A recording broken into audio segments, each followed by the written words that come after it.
Hey guys, तो जो story मैं यहाँ पे आपको एक्सप्लेन करने वाला हूँ ये काफी ज्यादा एक्साइटिंग और काफी ज्यादा कमाल की है, इसलिए इसको लास्ट तक जरूर देखिएगा। स्टोरी की शुरुआत में हमें एक अनडेड का सीन दिखाया जाता है जो कि अपनी डार्क एनर्जीज को रिलीज कर रहा था, जिसकी वजह से कई सारे अनडेड्स वहाँ पर रिलीज हो रहे थे और बताया जाता है कि टेरिफाइंग इमॉर्टल किंग। इसके अलावा सच में वो अपने नाम के ऊपर खरा उतरा है जो कि कॉन्टिनेंट का नाइट मेयर है, इमॉर्टल किंग। पर जब तक पावर ऑफ लाइट हम लोगों के साथ है हम लोग कभी भी नहीं हारेंगे। और उसके सामने एक काफी ज्यादा पावरफुल नाइट खड़ा हुआ था जिसके अंदर से काफी ज्यादा एनर्जी निकल रही थी और इसके पीछे से लाइट के पंख भी लगे हुए थे। और यहाँ पर वो अपने लोगों के साथ उस अनडेड का सामना करने के लिए आया हुआ था। और जैसे ही वो नाइट जंप करते हुए इमॉर्टल किंग के ऊपर हमला करता है और इसके बारे में कहा जाता है कि right yes night of light है। पर एक दूसरी तरफ एक लड़का कोक पीते हुए कहता है पर अब लगता है कि वो कुछ जरूरत से ज्यादा ही लड़ रहे हैं। पर इसके अलावा ये तो बस एक खेल है। और वो बड़े ही आराम से कंबल ओढ़े हुए और स्नैक्स खाते हुए ये सब देख रहा था। और वो कहता है कि मैं ये सब अपने रूम से देख सकता हूँ। और उन दोनों के बारे में उसको साफ साफ दिख रहा था। और वो कहता है पर आखिर ऐसी चीजें खत्म कैसे हो सकती हैं, ये क्योंकि सारी सारी चीजें केवल मुझसे जुड़ी हुई हैं। जिसके बाद हमें उस इंसिडेंट के काफी लंबे समय पहले का सीन दिखाया जाता है कि एक अपार्टमेंट के अंदर सुबह हो रही थी जहाँ पे एक आदमी हमारे एमसी के गेट पर आया हुआ था और वो उसे बताता है कि मैं यहाँ पर स्पेशल इंटरोगेशन डिपार्टमेंट की तरफ से आया हूँ जो कि एबिलिटीज को मैनेज करते हैं। कि आपका ही नाम हान सियोन हायुन है। तो उसकी कंडीशन काफी ज्यादा खराब थी और हान उससे कहता है कि जैसा कि तुम देख सकते हो। तो वो कहता है कि बिल्कुल आपने चीज को कंफर्म कर दिया है और अगर आप किसी तरीके की एबिलिटी को अवेकन करते हैं तो प्लीज ये चीज श्योर करिएगा कि आप एबिलिटी डिपार्टमेंट के अंदर इस चीज को रिपोर्ट करें। और ये कहकर वो वहाँ से चला जाता है। पर जो हमारा एमसी था वो गेट लगाते हुए वहाँ पर सहारा लेकर खड़ा हुआ था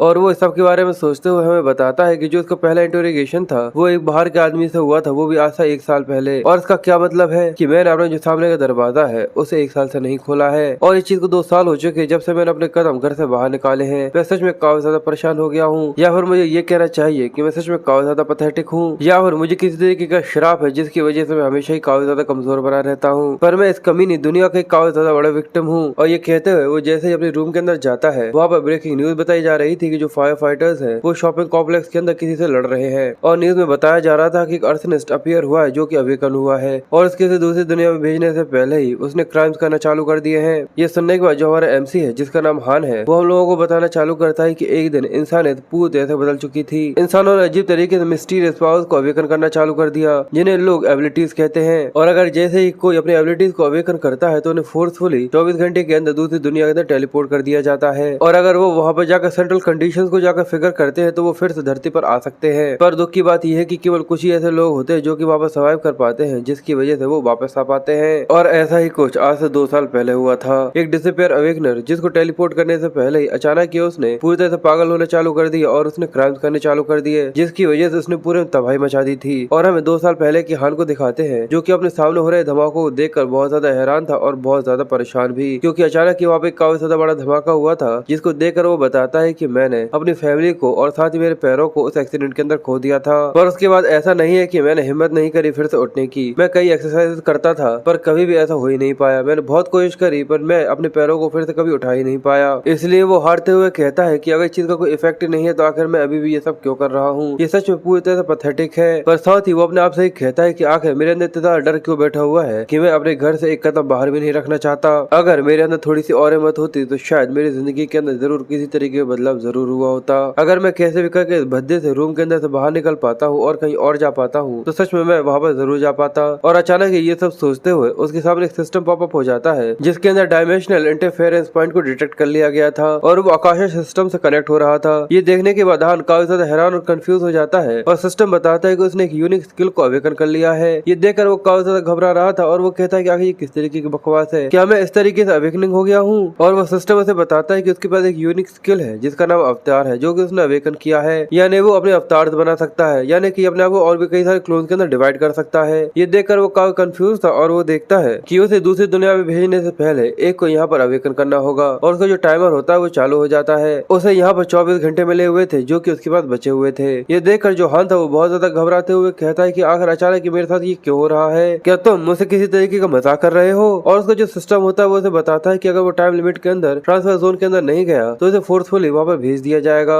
ये देखकर वो बहुत ज्यादा घबरा जाता है और जल्दी से वहाँ भागने की कोशिश करता है और जंप करते हुए जाकर जमीन पर गिर जाता है। और वो इतना ज्यादा घबराया हुआ था कि वो जल्दी से अपने कपड़े पैक करने के लिए बाहर निकालना चालू कर देता है और वो कहता है कि उन्होंने कहा था कि लगभग वहाँ से वापस आने में 1 साल लग जाता है और वहाँ का जो समय है वो धरती के समय से 10 गुना धीरे चलता है। इसलिए अगर मैं वहाँ पर 10 साल तक सर्वाइव कर पाता हूँ तब जाकर मैं यहाँ पर वापस आ पाऊंगा, पर क्या मैं सच में वहाँ पर केवल सर्वाइव कर भी पाऊंगा या फिर नहीं। और ये सोचकर वो काफी ज्यादा घबरा रहा था। जिसके बाद जो उसका सिस्टम होता है वो उसे बताता है कि अब उसके पास केवल 3 मिनट ही बचे हुए हैं। वो कपकपाते हुए पैरों के साथ खड़ा हुआ था और वो कहता है कि ठीक है, मैं पूरी तैयारियां कर रखे हूँ। और वो बहुत ज्यादा घबराया हुआ था, पर वो टेलीपोर्टेशन जोन के ऊपर खड़ा होते हुए कहता है कि ये मेरे लिए पूरी तरह से इम्पॉसिबल है। मैं घर के बाहर तक तो जा नहीं सकता, तो आखिर मैं वहाँ पर पैर कैसे रख सकता हूँ, और वो बिना किसी पावर और किसी स्किल के। तो आखिर मैं उस दूसरी दुनिया के अंदर सर्वाइव कैसे कर पाऊंगा। पर तभी उसे याद आता है और वो अपने आप से कहता है कि 1 मिनट के लिए रुक जाओ, एक स्किल। और वो उस चीज को महसूस करता है और कहता है अगर वो यहाँ पर स्किल्स और उनकी एबिलिटीज के बारे में बात कर रहे थे तो चलो देखते हैं कि आखिर वो किस तरीके की एबिलिटी है। और वो चिल्लाते हुए कहता है कि अवतार को यहाँ पे एक्टिवेट करो। और जैसे ही वो अपनी आंखें खोलता है तो अचानक उसके सामने उसका डबल गैंगर आकर खड़ा हो गया था, जिसको देखकर वो काफी ज्यादा हैरान था। और वो कहता है कि आगे ये किस तरीके की बकवास है, ये तो मैं हूँ। और अचानक ही उसके सिर में बहुत जोर से दर्द उठना चालू हो जाता है और वो कहता है कि ऐसा लग रहा है कि मैं अपने खुद के 2 चेहरे देख रहा हूँ, पर आखिर ऐसा कैसे हो सकता है। इसकी वजह से वो घूम कर खड़ा हो जाता है और उसका जो डबल गैंगर होता है वो भी उसे पीठ टिकाकर खड़ा हो गया था। और वो ये देखकर कहता है कि बिल्कुल मैं मेरा जो विजन है वो अवतार के साथ यहाँ पे शेयर कर रहा हूँ, जिस वजह से मैं अपने सामने के साथ साथ जहाँ पर अवतार देख रहा है उस चीज को भी देख पा रहा हूँ। और अचानक ही इसका जी मचलाना चालू होता है और वो अपना हाथ अपने मुंह पर रख लेता है और कहता है इस तरीके से 2 सेपरेट बॉडीज के अंदर घूमना सच में काफी चक्कर दे है, दोनों को एक साथ घुमाना ये पूरी तरह से इम्पॉसिबल है। और फिर वो देखता है कि उसके पास केवल 1 मिनट ही बचा हुआ है, इसलिए अगर वो लिमिटेड टाइम के अंदर नहीं गया तो उसे फोर्सफुली यहाँ से ट्रांसफर कर दिया जाएगा। और ये देखने के बाद हान काफी ज्यादा निराश होते हुए उसकी छाती से टिक जाता है और कहता है कि भले ही अवतार के साथ भी, पर ये चीज पूरी तरह से यूजलेस है। आखिर इतनी सारी एबिलिटीज है तो आखिर इस तरीके की एबिलिटी के साथ मुझे यहाँ पर क्यों फंसना था। और ये सोचकर वो अवतार को देख रहा था और वो उससे कहता है कि यहाँ पर कोई ऐसा है जो कि मेरे बदले वहाँ पर जा सकता है। और ये सुनने के बाद जो अवतार होता है वो सीरियसली लुक देता है, जिसके बाद वो धीरे धीरे कर जो उसका टेलीपोर्टेशन गेट होता है उसके सामने जाकर खड़ा हो जाता है और जो उसकी टेलीपोर्टेशन होती है वो वहाँ पर ट्रांसफर हो जाती है। हान ये सब देख रहा था और वो अपने आप को कंट्रोल करने के लिए अपनी दोनों आंखें बंद कर लेता है, जिससे जो उसका अवतार है वो उसको पूरी तरह से कंट्रोल कर सके और उसका जो विजन है उसको पूरी तरह से एक्सेस कर सके। और केवल कुछ ही समय के बाद जो ट्रांसफर होता है वो यहाँ पर पूरी तरह से चालू हो चुका था। ये देखकर हान काफी हैरान था और वो कहता है कि ये चीज काम कर रही है। जो ट्रांसफर जोन है उसने ये रिकॉग्नाइज कर लिया है कि जो मेरा अवतार है असल में वो मैं ही हूँ। और जो ट्रांसफर जोन होता है वो उसे आउटर रेस या डायमेंशन के अंदर कम्प्लीटली टेलीपोर्ट कर देता है। और हमें वहाँ का सीन दिखाया जाता है कि वहाँ पे काफी ज्यादा लंबे लंबे बड़े बड़े से पेड़ हैं और उनके सामने वो ऐसा लग रहा है कि जैसे कि कोई छोटा सा बौना हो। पर वो अपने आप को इस तरीके से देखकर काफी सरप्राइज था और वो कहता है कि मैंने तो मेरे अवतार को वहाँ पर भेजा था, तो आखिर मैं यहाँ पर क्यों आ गया हूँ। और जो उसका सिस्टम होता है वो उसे बताता है कि वो कर्मा शॉप का इस्तेमाल करते हुए फिर से धरती के अंदर टेलीपोर्ट हो सकता है और इसे कर्मा को इकट्ठा करने के लिए यहाँ पर अपने एडवेंचर को आगे बढ़ाना होगा। अभी जो उसके कर्मा है वो करंट 0 पर है। ये देखकर वो काफी ज्यादा हैरान था और जैसे ही वो अपनी आंखें खोलने की कोशिश करता है तो उसे एहसास होता है कि वो अभी भी अपने घर के अंदर है और साथ ही इस जंगल के अंदर दूसरे डायमेंशन के अंदर भी। और वो ये देखकर कहता है कि असल में मैं यहाँ पर नहीं हूँ, असल में जो मेरा विजन है जो मैं अवतार के साथ शेयर कर रहा हूँ मैं बस वही देख रहा हूँ। और ये चीज उसे और भी ज्यादा चक्कर देकर रही थी, इसकी वजह से उसे यहाँ पर काफी ज्यादा चक्कर आ रहे थे, इसलिए जो उसका वो समन होता है उसको जल्दी से वो कैंसिल कर देता है। और ऐसा करते ही जो उसका समन होता है वो जो टेलीपोर्ट हो गया था वो वहाँ पर गायब हो जाता है। पर इसकी वजह से उसे वहाँ पर अचानक ही बहुत ज्यादा उल्टी आना चालू हो गई थी, इसलिए वो जल्दी से भागते हुए जाता है और कमोड में जाकर उल्टियाँ करना चालू कर देता है। जिसके बाद हान जैसे तैसे कर अपने आप को संभालता है और कहता है कि कम से कम मेरा ये ट्रांसफर क्राइसिस था उसको किसी तरीके से डॉज कर ही लिया है। जिसके बाद वो फिर से अपने अवतार को यहाँ पर समन करता है और जो उसका अवतार होता है वो बाथरूम के अंदर समन हो गया था। ये देखकर वो कहता है कि सच में काफी ज्यादा खतरनाक है और वो उसे देखकर कहता है कि सच में ये पूरी तरह से बेकार है, आखिर मैं इस बेकार से एबिलिटी का क्या करूँ जो कि यहाँ पे किसी भी काम की नहीं है। पर अचानक इसे कांग्रेचुलेट करते हुए बताया जाता है कि उसने यहाँ पे काफी ज्यादा कमाल की ग्रेट फीट को अचीव किया है। उसने बिना कर्मा का इस्तेमाल करते हुए फिर से वो धरती के अंदर आ गया, जिसकी वजह से उसे यहाँ पे एक स्पेशल रिवॉर्ड दिया जा रहा है और जो उसका डायमेंशनल ट्रांसफर गेट है वो हर दिन एक बार उसको इस्तेमाल कर सकता है। और ये सुनने के बाद जो हान होता है वो काफी ज्यादा सरप्राइज हो ही रहा था, पर अचानक उसकी आंखों के सामने एक और चीज ऐसी आ जाती है जिसको देखकर वो और भी ज्यादा हैरान था, क्योंकि जो उसका कर्मा था वो एकदम से काफी ज्यादा कमाल के तरीके से बढ़ गया था। ये देखने के बाद वो काफी ज्यादा हैरान होता है, वो चिल्लाते हुए कहता है क्या आखिर ये चीज मुमकिन कैसे हो सकती है, क्या मैं एक ऐसा वेक्टर बन चुका हूँ जो कि धरती सच में काफी ज्यादा कम समय पर आया है। जिसके बाद हमें उसके करंट कर्मा को दिखाते हैं जो कि 19,10,213 था, जिसको देखकर वो कहता है कि मेरे पास लगभग 1.9 मिलियन कर्मा है और इतना सब कुछ क्योंकि मैंने अपने अवतार को यहाँ पर समन कर लिया था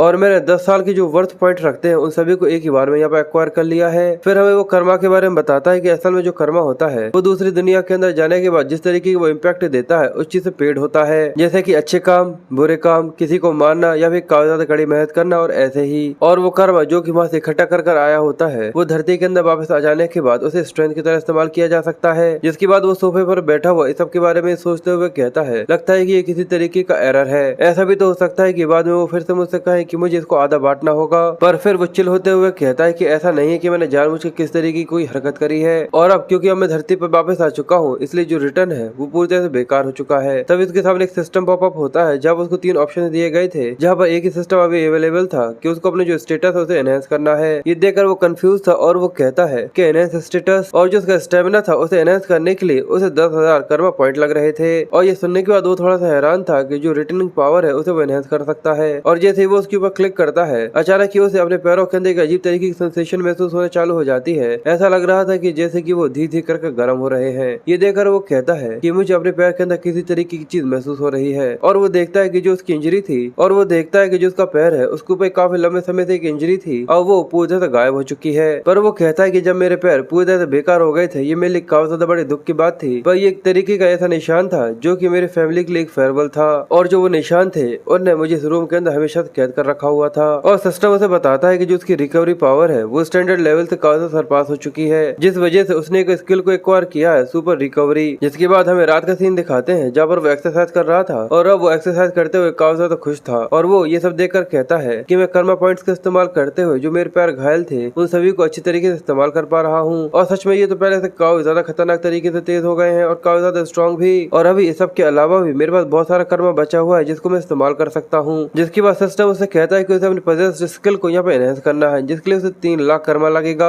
और वो उसके ऊपर क्लिक करते हुए कहता है कि मैं ये सोच रहा हूँ तब क्या होगा अगर जो मेरा अवतार वाला स्किल है वो यहाँ पे एनहेंस हो जाता है। जिसके बाद वो ये सब सोच के काफी ज्यादा खुश हो रहा था। फिर जो उसका अवतार होता है उसे वहाँ पर समन करता है, जिसको देखकर वो कहता है कि जैसा मुझे लगता था जो मेरे लुक से वो सच में काफी ज्यादा मेलनी है। ये देखकर जो उसका अवतार होता है वो कहता है कि सच में तुम्हारे पास एक काफी ज्यादा कमाल की बॉडी है, तुम्हें काफी अच्छी तरीके से इसको एक्सरसाइज करना चाहिए। और हान ये देखकर कहता है कि ये वो फल है जिसके लिए मैं काफी लंबे समय से इंतजार कर रहा था, क्योंकि जो मेरे स्किल है अवतार जिसको मैंने अवेकन किया है उसकी मदद से मैं अपनी कॉन्शियसनेस को 2 के अंदर स्प्लिट कर सकता हूँ, और ये मुझे अलाउ करता है कि मैं फ्रीली यहाँ पर घूम सकूं। साथ ही वो सिस्टम को देखते हुए कहता है मेरे पोजेस्ड स्किल को एनहेंस करने की वजह से मुझे यहाँ पे एक न्यू स्किल मिला है, और इस स्किल का नाम द माइंड हब है। और फिर जो उसका स्किल है उसके बारे में वो हमें एक्सप्लेन करता है कि इसका मतलब ये है कि जो डायमेंशंस है मैं उनको बिना बीमार हुए उनके आर पार घूम सकता हूँ। और इसके अलावा अगर जो मेरा अवतार है वो वहाँ पर किसी तरीके से घायल होता है मुझे इसकी वजह से किसी भी तरीके की चोट महसूस नहीं होगी। और ये सोचकर वो काफी खुश होता है, इसलिए वो सोफे पर बैठते हुए कहता है इसका मतलब ये है कि मैं दूसरी दुनिया का एडवेंचर ले सकता हूँ, वो भी केवल मेरे रूम के कोने में बैठकर।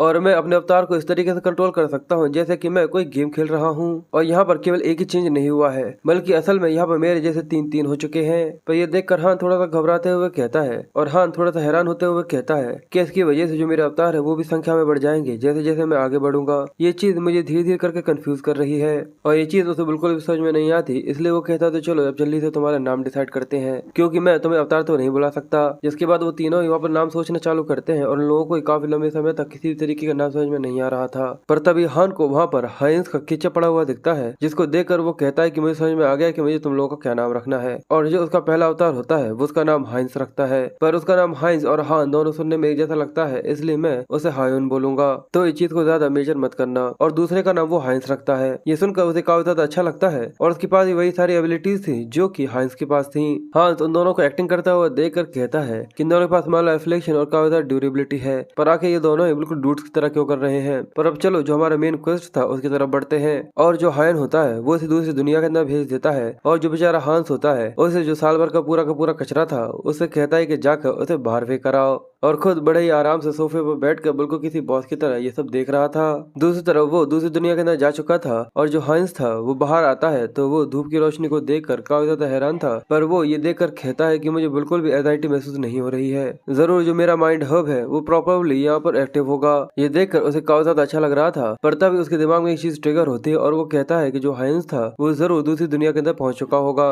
और जैसे जो हायन होता है वो दूसरी दुनिया के अंदर पहुंचता है, वो ये देखता है कि वहाँ पर रात हो चुकी है। अब लगता है कि यहाँ पर कुछ भी बाहर नहीं आने वाला। ये चीज काफी ज्यादा शांत भरी है, और देखकर ऐसा लगता है कि किसी तरीके का जंगल है। पर उसके पीछे हमें एक चमक दिखाई जा रही थी, और अचानक ही उसके पीछे से एक काफी ज्यादा खतरनाक सा लेपर्ड बाहर आ जाता है, जिसको देखकर हायन काफी ज्यादा घबरा गया था, और वो ये देखकर हैरान हो जाता है, और वो कहता है कि शिट, आखिर अचानक से ये यहाँ पर अपीयर कैसे हो गया। वो लेपर्ड काफी ज्यादा तेजी से जंप करते हुए हायन के ऊपर अटैक कर देता है। वो देखने में काफी ज्यादा खतरनाक लग रहा था। ये देखकर जल्दी से हायन भी अपनी तलवार को बाहर निकालता है, और जो उसका कवर होता है उसको सामने की तरफ कर उसका जो अटैक था यानी लेपर्ड लेपर्ड का जो अटैक था उसे यहाँ पर ब्लॉक करने की कोशिश कर रहा था। उसका जो मुंह था वो उसके बैरियल के अंदर फंस गया था। ये देखकर वो कहता है कि ये सच में काफी ज्यादा नेस्टी है, क्योंकि लेपर्ड की लार उसके अंदर लग चुकी थी।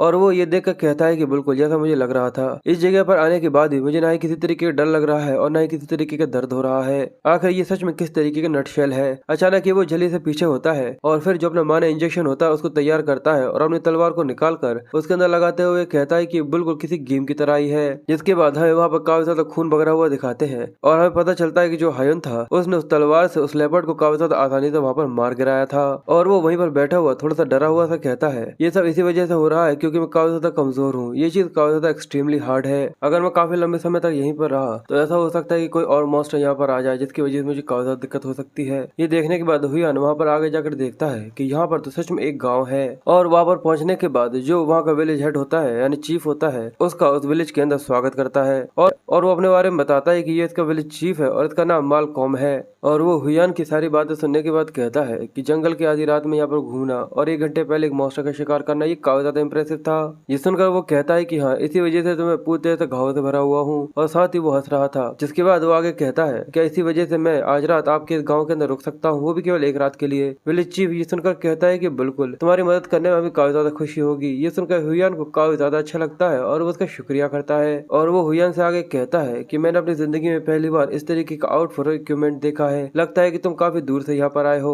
ये सुनकर वो कहता है कि हाँ बिल्कुल मैं आसपास से चीजें देख रहा था, इसी वजह से मैं यहाँ पर घूम रहा हूँ। ये सुनकर विलेज चीफ उससे कहता है कि अच्छा ऐसा है। पर साथ ही वो उससे आगे कहता है बाहर से किसी आउटसाइडर को यहाँ पर आता हुआ देखकर मुझे काफी ज्यादा अच्छा लग रहा है, तो चलो विलेज के अंदर चलकर हम लोग वहाँ पर चलकर शराब पीते हैं। जिसके बाद हुयान को एक काफी अच्छा रूम दिया जाता है जहाँ पर वो पलंग पर बैठा हुआ आराम कर रहा था। और वो कहता है कि यहाँ तक उन लोगों ने मुझे केवल खाली रूम ही नहीं दिया है, पर जितना मैं इस गाँव को देखता हूँ उतना ज्यादा ये दिल को छू लेने वाला गाँव लगता है। आखिर न जाने इस चीज को कितना लंबा समय हो गया जब मैंने दूसरों के साथ समय बिताया था और साथ ही मैंने काफी अच्छी तरीके की शराब पी है। सच में ये दिन काफी ज्यादा मजेदार था। और ये कहकर वो वहाँ पर नींद लगाकर सो जाता है। पर वहीं हमें हुयान के रूम में एक आदमी के पैर दिखाए जाते हैं। पर तब सीन शिफ्ट होता है और हमें हुआन को दिखाते हैं जो कि अपने घर में बैठकर बड़े आराम से एंजॉय करते हुए कहता है कि सच में ये चीज काफी ज्यादा अच्छी है। शावर लेने के बाद इस तरीके से चिकन और बियर पीना ये काफी ज्यादा मजेदार है। चलो मुझे ये देखना चाहिए कि दूसरी दुनिया में आखिर क्या हो रहा है। पर अगर मैं सच बताऊं तो मुझे हाइंस के लिए थोड़ा सा बुरा लग रहा है, क्योंकि हाइंस एक हेल्दी ट्रेनिंग कर रहा है मेरे ऑर्डर से, जिससे वो उसकी डिसेबिलिटी की स्किल है वो यहाँ पर क्लियर कर सके। और मुझे नहीं पता कि आखिर मैं उसे वहाँ पर कब भेजूंगा, इसलिए ये काफी अच्छा होगा कि मुझे एडवांस में उसे तैयार कर रखना चाहिए। और वो उसकी हालत को देखते हुए कहता है कि जितना मेरे क्लोन काफी ज्यादा हार्ड वर्क करते हैं उससे मैं ये जान सकता हूँ कि आखिर बाहर की दुनिया कैसी है और वहाँ पर रहने वाले लोग कैसे हैं। और बेचारे हाइंस की हालत एक्सरसाइज कर बहुत बुरी तरीके से खराब पड़ी हुई थी। और वो अपना लैपटॉप उठाकर उसके अंदर कमांडर इन चीफ के परफेक्ट रोल के बारे में प्ले करने के बारे में सोचता है।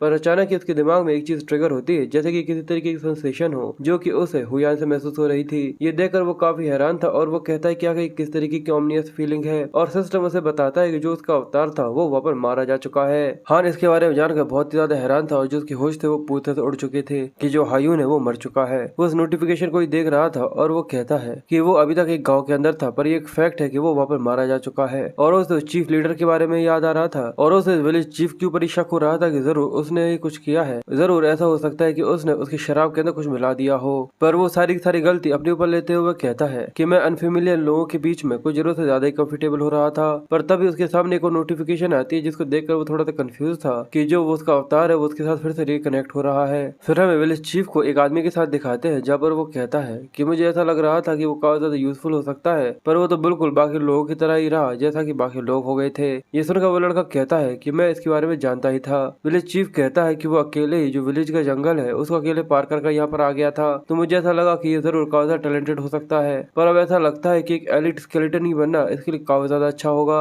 और उसके सामने हमें हायून को दिखाते हैं जो कि पूरे तरह से स्केलेटन के अंदर कन्वर्ट हो गया था। और उन सब के वहां से चले जाने के बाद हाइन और हायून फिर से एक दूसरे के साथ रिकनेक्ट हो गए थे और वो ये देखकर काफी हैरान था। और सिस्टम उसे बताता है कि अचानक इसकी जो रेस थी वो पूरी तरह से बदल जा चुकी है और वो एक अनडेड बन चुका है। और उसने यहाँ पे एक स्पेशल स्किल यानी डिकम्पोज्ड हार्ट को भी ऑब्टेन कर लिया है। हायून ये देखने के बाद काफी ज्यादा हैरान और काफी ज्यादा घबराते हुए कहता है कि मैं एक अनडेड बन चुका हूँ। पर सिस्टम ने उसे क्लियर कर दिया था कि भले वो एक अनडेड बन चुका है पर जो उसका स्किल है माइंड हब उसके इफेक्ट की वजह से वो यहाँ पे बिल्कुल भी करप्ट नहीं होने वाला। ये देखने के बाद भी वो काफी ज्यादा कंफ्यूज था और वो कहता है पर आखिर मैं हूँ कहाँ पर। और जैसे वो ऊपर की तरफ देखता है तो वो ये देख कर बहुत ज्यादा हैरान हो जाता है क्योंकि वहाँ पर कई सारे डेड क्रॉप्स खड़े हुए थे और कई सारे स्केलेटन्स भी, जिनको देखने के बाद उसकी पैंट गीली हो जाती है, भले ही उसके पास कुछ भी ना हो, पर फिर भी वो ये देखकर कहता है कि आगे ये किस तरीके की बकवास है, कि ऐसा तो नहीं कि ये सब उन कमीनों का किया धरा हो, क्या वो इस पूरे विलेज को अनडेड्स के अंदर बदलना चाहते हैं। पर अचानक ही दरवाजा खुलने की वजह से जो हायुन होता है वो जल्दी से वहीं कहीं बैठ जाता है और वो ये देखकर कहता है कि आखिर ये कौन है। उसका ध्यान ऊपर की तरफ जाता है और वो कहता है कि ये तो वही इंसान है जिसको मैं टैवरन के अंदर मिला था कल। वो आदमी लंबी सी सांस लेते हुए कहता है कि आखिर और कितने लंबे समय तक मुझे रिमोट माउंटेन एरिया के अंदर रहना पड़ेगा। और हायुन कहता है कि जितने भी लोगों से कल रात मिला था आखिर वो सभी के सभी ब्लैक मैजिशियंस क्यों हैं। और वो आदमी अचानक ही हायुन की तरफ देखता है। ये देखकर वो काफी हैरान था और जिस तरीके से वो देख रहा था ये देखकर वो कहता है कि आखिर ये मुझे इस तरीके से क्यों देख रहा है, कि उसने ये चीज नोटिस कर ली कि मैं यहाँ पर मूव कर रहा था। पर वो आदमी इशारा करते हुए कहता है क्या कहिए यहाँ पर क्या कर रहा है, कि यहाँ पर कोई भी ऐसा नहीं जो कि अपने काम सही तरीके से कर सके। हायुन ये देखकर कहता है कि भले ही अब मेरे पास हार्ट नहीं है, और हायुन ये देखकर कहता है कि अब भले ही मेरे पास मेरा हार्ट नहीं है, पर फिर भी लगो इसकी वजह से मुझे हार्ट अटैक आने वाला था। और अचानक ही जो उसका शरीर था वो अब मूव करना चालू कर देता है। ये देखकर वो काफी कंफ्यूज था। वो कहता है मुझे महसूस हो रहा है कि एक पावर है जो कि फोर्सफुली मुझे अपनी जगह से हिला रही है। अगर मैं थोड़ा सा माइंड करता हूँ और थोड़ी सी कोशिश करता हूँ इसको इग्नोर करने की, तो मैं इसे अपने ऊपर से हटा सकता हूँ, पर मुझे ऐसा लगता है कि अभी के लिए मुझे इसको फॉलो करते रहना होगा। और अब वो हायुन को साइड में खड़ा करने के बाद आगे कहता है आखिर वो हमेशा ही इन लोगों को मुझे चेक करने को क्यों कहता है, वो ओल्ड गीजर कहेगा, वो सच में काफी ज्यादा बेकार है। और अब उसके वहां से चले जाने के बाद जो हायुन था वो कहता है कि ये काफी ज्यादा एक्सट्रीमली और फेमिलियर सी पावर है,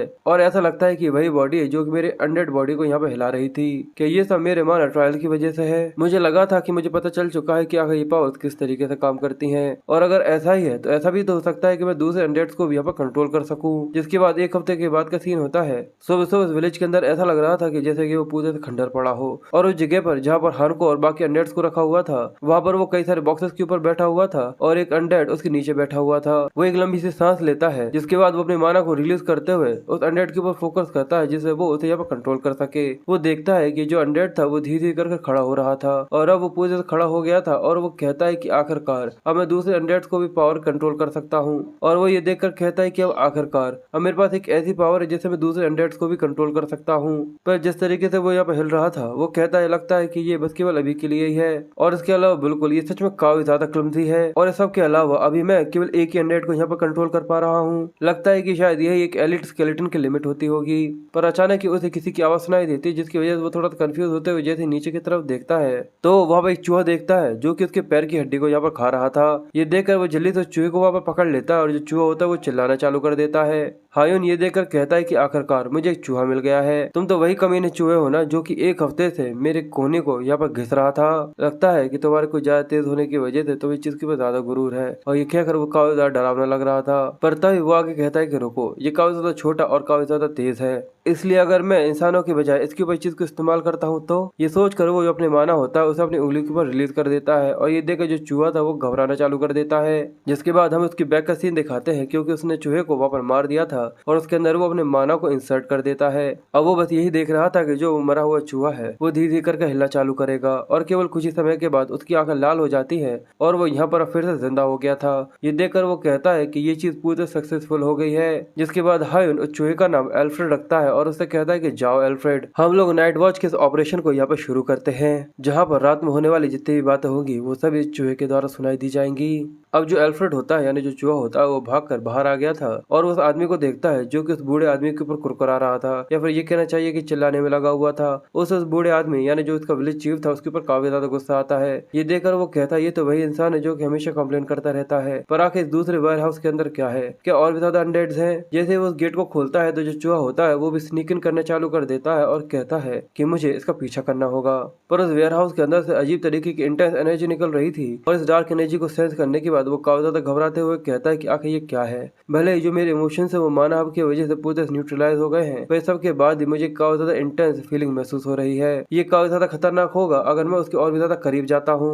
इसलिए वो बाहर से ही नजर रखता है और जो दूसरे लोग होते हैं उनकी बातें सुनने में लगा हुआ था। दो लोग थे जो कि वहाँ पर बातें कर रहे थे, और वो वहाँ पर घूमते हुए दो लोगों की बातें सुन लेता है, जहाँ पर वो दोनों एक दूसरे के साथ बातें कर रहे थे। और वो आदमी जो कि सबसे ज्यादा शिकायतें करता है वही दूसरे आदमी से बातें कर रहा था कि आखिर जो रिपिंग की प्रोसेस है वो आखिर कब खत्म होगी, भले ही वो fragment of the immortal king का हो या फिर कुछ ऐसा ही हो। मुझे ऐसा लगता है कि जब भी मैं उसकी काफी ज्यादा करीब जाता हूँ तो जो मेरी लाइफ स्पैन है वो खींच लेता है। ये सुनकर वो कहता है कि मुझे ऐसा नहीं लगता कि ये जल्दी खत्म होने वाली है, क्योंकि जो मास्टर है वो हर दिन वहाँ पर जाते हैं। पर वो आदमी कहता है क्या तुम्हें ये चीज कुछ ज्यादा फनी नहीं लगती कि हम लोगों को इस तरफ यहाँ पर आके गार्ड करना पड़ता है, क्योंकि ऐसा नहीं है कि हम लोगों ने पूरे जंगल के अंदर इस गांव के आसपास की जितनी बिल्डिंग्स हैं सभी के अंदर ट्रैप्स लगा कर रखे हुए हैं। आगे ऐसा कौन हो सकता है जो कि यहाँ पर आकर घुसने की कोशिश करेगा। पर हायुन ये सुनने के बाद कहता है कि शुक्रिया तुम्हारी एक काफी ज्यादा अच्छी इन्फॉर्मेशन के लिए। यानी जो पहले मैंने देखा था असल में वो fragment of the immortal king का था। जिसके बाद वो आगे सोचता है कि आखिर मुझे कहाँ जाना चाहिए जहाँ से मैं इन्फॉर्मेशन इकट्ठा कर सकता हूँ। और आखिर वो विलेज चीफ आखिर वो कमीना कहाँ होगा। पर अचानक एक ब्लैक लाइटनिंग उसे टकराती है जिसकी वजह जो चूहा होता है वो वहाँ पर मारा जाता है। और उसके वहाँ पर मर जाते ही जो विलेज चीफ था वो वहाँ पर आ जाता है और उसको देखकर कहता है मैं ये सोच रहा था कि आखिर ये क्या है, पर ऐसा लगता है कि ये तो बस एक चूहा है। और हायुन ये देखकर कहता है कि डैम इट, लगता है कि इसने मुझे पकड़ लिया। क्या एक अनडेड, पर इसके अंदर से मुझे किसी भी तरीके की ब्लैक एनर्जी महसूस नहीं हो रही है, पर जो इसकी बॉडी है वो अजीब तरीके से ब्लैक माना से भरी हुई है। ऐसा हो सकता है कि ये नेचुरली ही डार्क माना से भर गया हो, पर यहाँ पर केवल एक ही ऐसी जगह है जो कि डार्क माना से भरी हुई है। और वो उन दोनों के पास जाकर उन लोगों से कहता है तो क्या वो तुम ही थे जो कि वेयर हाउस की आज यहाँ पर सिक्योरिटी देख रहे थे। और उनको देखकर वो दोनों ही बहुत बुरी तरीके से घबरा जाते हैं। और उस चूहे के वहाँ पर मर जाने की वजह से हायुन को काफी गुस्सा आ रहा था और वो एल्फ्रेड से कहता है कि मुझे माफ कर देना, पर मैं तुम्हारे बदले में उससे बदला जरूर लेकर रहूंगा, तुम जरूर देखना। और अगले दिन उस विलेज के अंदर सुबह का सीन होता है जब उसी जगह के अंदर जहाँ पर अंडेट्स को रखा गया था वो लड़का काफी गुस्से में आता है और बैम करते हुए उस गेट पर लात मारता है। और वो काफी गुस्से में उससे कहता है आखिर ऐसा कौन सोच सकता है कि आखिर उसके अंदर एक चूहा चला गया होगा जिसकी वजह से काफी ज्यादा बड़ी प्रॉब्लम हो गई, वो भी एक चूहे की वजह से। सच में वो एक ओल्ड घीस काफी ज्यादा बड़ा कमीना है। और वो वहाँ पर जितने भी अनडेड थे उन सभी के ऊपर अपने गुस्से को निकालने की कोशिश कर रहा था। और वो अपनी फ्रस्ट्रेशन को बाहर निकालने के लिए एक को बाहर निकालता है जिसके बाद वो उसके ऊपर पंचेस की बारिश करना चालू कर देता है। और अब थोड़ा सा गुस्सा शांत हो जाने के बाद वो उसका सिर पकड़ते हुए कहता है जरा देखे तो आखिर ये है कौन। अरे ये तो वो एरोगेंट है जो कि मेरे खिलाफ रिबेल करने की कोशिश कर रहा था। क्या तुमने मुझसे ये कहा था कि तुम मुझे जाने नहीं दोगे अगर मैं तुम्हारी फैमिली के साथ किसी तरीके का पंगा लेता हूँ। जिसके बाद वो एक क्रीपी से स्माइल देते हुए कहता है जरा फिर से कहो जो कि तुमने मुझसे पहले कहा था। ठीक है, अब मुझे लगता है तुम्हारी जबान मुझे बाहर निकाल देनी चाहिए। पर फिर वो उसे वहीं पर पटक देता और कहता है कि इस चीज में बिल्कुल भी मजा नहीं है। पर वो चीज काफी ज्यादा मजेदार थी जब विलेज के अंदर जितने भी सारे के सारे कमीने थे उन सभी को हंट डाउन किया जा रहा था। और वो आदमी आगे कहता है पर फिर भी तुम्हें काफी ज्यादा खुश होना चाहिए क्योंकि तुम अभी भी तुम्हारी पत्नी के साथ हो।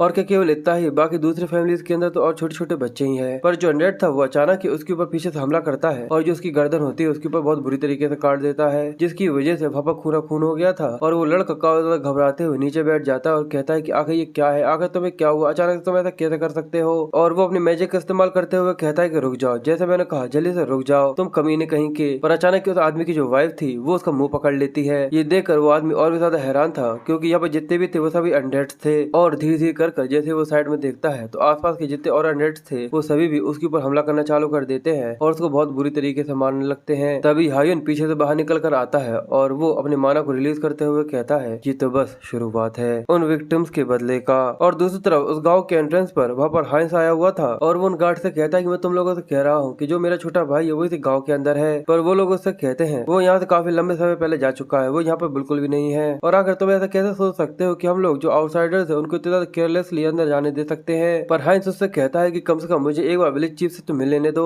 पर तभी विलेज चीफ ये सब सुनने के बाद वहाँ पर आ जाता है और वो लोगों से कहता है कि आखिर वहाँ पर क्या हो रहा है। और वो अपने बारे में बताता है कि मैं यहाँ का विलेज चीफ हूँ। ये सुनने के बाद जो गार्ड्स होते हैं वो थोड़े से हैरान हो जाते हैं और जो हाइंस होता है वो जल्दी से विलेज चीफ के पास चला जाता है। ये देखने के बाद विलेज चीफ काफी ज्यादा हैरान हो गया था और वो कहता है तुम तो हाइंस उससे कहता है कि मुझे लगता है कि आप मेरे ट्विन ब्रदर से मिले हैं जिसका नाम हायुन है जो कि आसपास यहीं कहीं पर है। और हान कहता है कि एक समय पर दो बॉडीज को इस तरीके से इस्तेमाल करना ये सच में काफी ज्यादा हैंडी होता है। पर ये काफी अच्छा है कि जो हाइंस है उस कमीने बूढ़े आदमी से डील कर रहा है, इस वजह से ये मेरे लिए काफी ज्यादा आसान हो रहा है। और हमें दिखाते हैं कि जो हायुन था वो उसी रूम के अंदर आ गया था जहाँ पर कई सारे अनडेड्स की बॉडी रखी हुई थी और उसके बीच में एक काफी ज्यादा पावरफुल क्रिस्टल था जिसके अंदर काफी ज्यादा तेज एनर्जी निकल रही थी। हायुन उसके करीब आ जाने के बाद कहता है तो अच्छा यही है the fragment of the immortal king, मैं इसके अंदर से निकलने वाली ओवरवेलमिंग पावर को महसूस कर सकता हूँ। ये मेरे आसपास के जितने भी अनडेड्स हैं उन सभी के अंदर से डार्क एनर्जी को एब्जॉर्ब कर रही है। नहीं, असल में ये महसूस करने के बाद ऐसा लग रहा है जैसे कि ये अपनी कमी को बस केवल पूरा करने के लिए इसको एब्जॉर्ब कर रही है। और साथ ही वो आसपास देखते हुए कहता है कि सब के अलावा यहाँ पर जितने भी सभी हैं वो सभी देखने में काफी ज्यादा स्ट्रॉन्ग लग रहे हैं। देखकर लगता है कि जिस जगह पर इससे पहले मैं था वो वेयर हाउस वो केवल रिजेक्टेड पीसों के लिए ही था। और ये देखकर मुझे पहले से और भी ज्यादा गुस्सा आ रहा है। और ये बोलकर जो फ्रेगमेंट होता है वो उसे पकड़ लेता है और आगे कहता है कि तुम्हें मेरे मील के साथ इतनी ज्यादा पिकी नहीं होना चाहिए था। तो चलो देखते हैं कि आखिर जंक फूड का टेस्ट कितना ज्यादा बुरा है। और ये कहकर वो उसे अपनी छाती के अंदर धंसा देता है। इमॉर्टल किंग के फ्रेगमेंट की वजह से उसके अंदर से डार्क एनर्जी निकलना चालू हो जाती है और जो इंटेंस एनर्जी थी वो काफी ज्यादा कमाल की थी। पर वहीं दूसरी तरफ हाइंस अभी भी मुस्कुराते हुए चेहरे के साथ विलेज चीफ और उन बॉडीगार्ड्स को समझाने की कोशिश कर रहा था कि जो मेरा भाई है असल में वो मेरा ट्विन है और वो यहीं कहीं पर है। और इसका मतलब ये है कि हम लोग ये बता सकते हैं कि आखिर असल में हम दोनों कहाँ पर हैं। ये सुनने के बाद विलेज चीफ हंसते हुए कहता कहता है कि सच में पर इस चीज के ऊपर यकीन करना काफी ज्यादा मुश्किल है। पर अचानक ही उसे भी एक अजीब तरीके की एनर्जी महसूस होती है जिसकी वजह से वो काफी ज्यादा शॉक हो गया था और वो घबराते हुए पीछे की तरफ देखता है और चिल्लाते हुए कहता है कि उस फ्रेगमेंट के साथ जरूर कुछ न कुछ गड़बड़ है। इसलिए वो डार्क एनर्जी का इस्तेमाल करते हुए एक डार्क बॉल के अंदर कन्वर्ट हो जाता है और वहाँ से भागते हुए कहता है कि इस कमीने को यहाँ पर मार डालो। ये सुनने के बाद वो गार्ड्स जो अपने स्पीयर होता है वो हाइंस के सामने तना देते हैं, पर वो दोनों ये देखकर काफी ज्यादा हैरान थे कि जो हाइंस था वो वहाँ से गायब हो चुका था। ये देखकर वो लोग कहते कि आखिर वो कहाँ चला गया और अचानक ही जो हाइन था उसके दिमाग में कई सारे लोगों के जो इमोशंस थे वो एंटर करना चालू हो जाते हैं, जिसकी वजह से उसका सिर बहुत जोर दर्द कर रहा था और ऐसे कई सारे हेट्रेड वाले शब्द थे जो कि उसके दिमाग के अंदर एंटर करने की कोशिश कर रहे थे, क्योंकि वो सब इतने लंबे समय से केवल सफर कर रहे थे। और वो कहता है ऐसा लगता है कि एक ओवरवेलमिंग फ्लड की तरह है जो कि नेगेटिव एनर्जी से भरी हुई है। और इस सब के अलावा भले ही जो मेरा दिमाग है वो माइंड हब की वजह से फिल्टर्ड है, पर सब के बाद भी काफी ज्यादा इंसेन है कि यहाँ पे सच में कोई ऐसा हो सकता है जो कि इस तरीके के इंसेन एक्ट के लिए इस तरीके की कोई हरकत कर सकता है। और ये कहते ही जो उसकी आंखें थी उसके अंदर तेज रोशनी निकलती है और वो पूरा जो वेयर हाउस था वो वहाँ पे काफी ज्यादा बड़े धमाके के साथ फट जाता है और सिस्टम उसे बताता है कि जो उसकी एंटिटी थी उसकी कंडीशंस अब यहाँ पे इवॉल्व हो चुकी हैं और अब उसकी जो एंटिटी इन्फॉर्मेशन थी वो एक इमोर्टल मेज की थी और अब वो एक डैमी लीच बन चुका था। और अगर उसे अपनी रैंक बढ़ानी है तो जो fragment of the immortal king है वो असल में 3 है, उसे वो तीनों के तीनों यहाँ पे एक्वायर करने होंगे। और साथ ही उसने एक स्पेशल स्किल जिसका नाम इविल विजडम है उसे भी एक्वायर कर लिया था। और साथ ही सिस्टम उसे बताता है कि उसके अलावा उसने अंडरस्टैंडिंग और टैलेंट को जो कि डार्क मैजिक से है उसे पूरी तरह गेन कर लिया है। और वो लड़का था जो कि एक कोने में खड़ा हुआ बड़बड़ाया जा रहा था,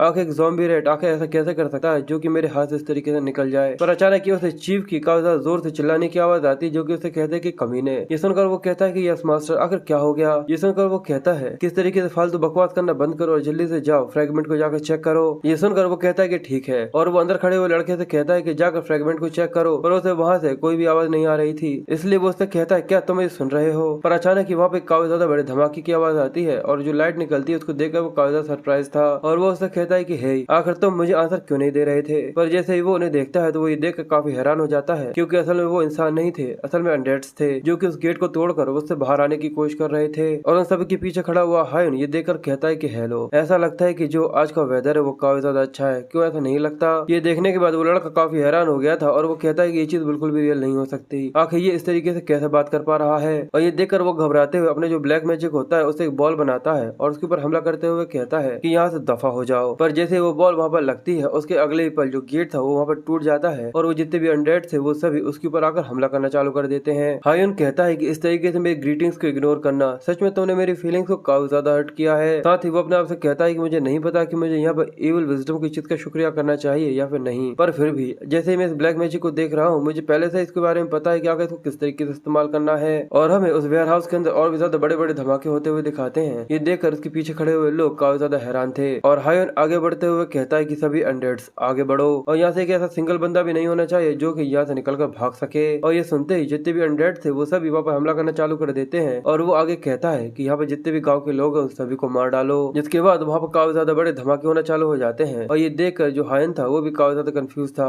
और वो ये देखकर कहता है कि आगे यहाँ पर क्या हो रहा है, क्योंकि जो उसके अनडेड थे वो यहाँ पर हार रहे थे। विलेज चीफ काफी गुस्से में था और वो कहता है कि भले ही तुम डेफिनेटली एक एलिट स्केलेटन बन चुके हो, पर आखिर तुमने मेरे इमॉर्टल किंग के फ्रेगमेंट के साथ क्या किया है, पर आखिर तुमने मेरे इमॉर्टल किंग के फ्रेगमेंट के साथ क्या किया है। और ये कहते हुए जो उसका पूरा पूरा रूप था वो पूरा ट्रांसफॉर्म जैसा हो गया था और ऐसा लग रहा था कि वो किसी तरीके की इविल मेज बन चुका है। हायन चीफ से कहता है कि चीफ काफी लंबा समय हो गया, क्या तुम्हें मैं याद हूँ या तुम मुझे भूल चुके हो, पर चीफ तुम्हारी वजह से मैंने अपना दिल खोया है, तो मुझे ऐसा लगा कि मुझे रिप्लेसमेंट के लिए कुछ और तो देखना ही चाहिए, इसलिए वेयर हाउस से मैंने एक नया उठा लिया। और ये दिखाकर जो विलेज चीफ होता है उसे और भी ज्यादा गुस्सा दिला देता है। इसकी वजह से वो अपने दांत किरकिराते हुए कहता है आखिर तुमने ऐसा सोचने की हिम्मत भी कैसे करी कि आखिर तुम इमॉर्टल किंग के फ्रेगमेंट के साथ इस तरीके से फ्यूज हो सकते हो, वो भी इतनी ज्यादा लोली बॉडी के साथ। और ये कहकर वो अपनी उंगली के ऊपर डार्क एनर्जी को रिलीज करना चालू करता है और गुस्से में हायुन से कहता है कि मरो। और वो यहाँ पे अपने skill finger of the death को इस्तेमाल करता है और डायरेक्ट रे जो कि हायुन की तरफ ही बढ़ रही थी, पर हायुन अपनी जगह से बिल्कुल भी नहीं हिलता और जैसे ही वो उसके कंधे से टकराती है वो ये देखकर थोड़ा सा हैरान था, क्योंकि जो उसका कंधा था वो जमीन पर गिर गया था। ये देखकर उसे चीफ के ऊपर काफी गुस्सा आता है और वो कहता है क्या तुम्हें ऐसा नहीं लगता कि ये चीज कुछ जरूरत से ज्यादा ही पोलाइट है कि तुम अचानक मेरे ऊपर हमला कर रहे हो जब कोई तुमसे बात कर रहा था। पर विलेज चीफ काफी गुस्से में लाल आंखों के साथ उससे कहता है कि अपनी बकवास करना बंद करो। और साथ ही वो उससे आगे कहता है कि मैंने अपने पास जितने भी रिसोर्सेज थे साल भर के वो सब के सब लगा दिए जिससे ये जो म्यूटेशन प्रोसेस है मैं उसे यहाँ पर कंप्लीट कर सकूं, और मैं इस चीज के काफी ज्यादा करीब था जिससे मैं सबसे ज्यादा स्ट्रॉन्गर पावर को यहाँ पर ऑब्टेन कर सकूं। और ये कोई ऐसी चीज नहीं है जो कि बस एक एलिट स्केलेटन को डेमी लीच के अंदर बदल सकती है। और साथ ही वो अपने skill throne of the darkness को इस्तेमाल करता है और वो ये देखकर कहता है ऐसा लगता है कि ये बिगनर्स क्लब के अंदर कुछ जरूरत से ज्यादा ही हाई टाइड इंचेंटमेंट का इस्तेमाल कर रहा है। इसलिए वो चिल्लाते हुए कहता है, अच्छा अगर ऐसा भी है तो क्या हुआ, पर मैं अकेला ये कैसा हूँ जो कि इसको इस तरीके से इस्तेमाल कर सकता है। इस चीज का सवाल ही पैदा नहीं होता कि आखिर तुम भी कुछ ऐसा कर सको।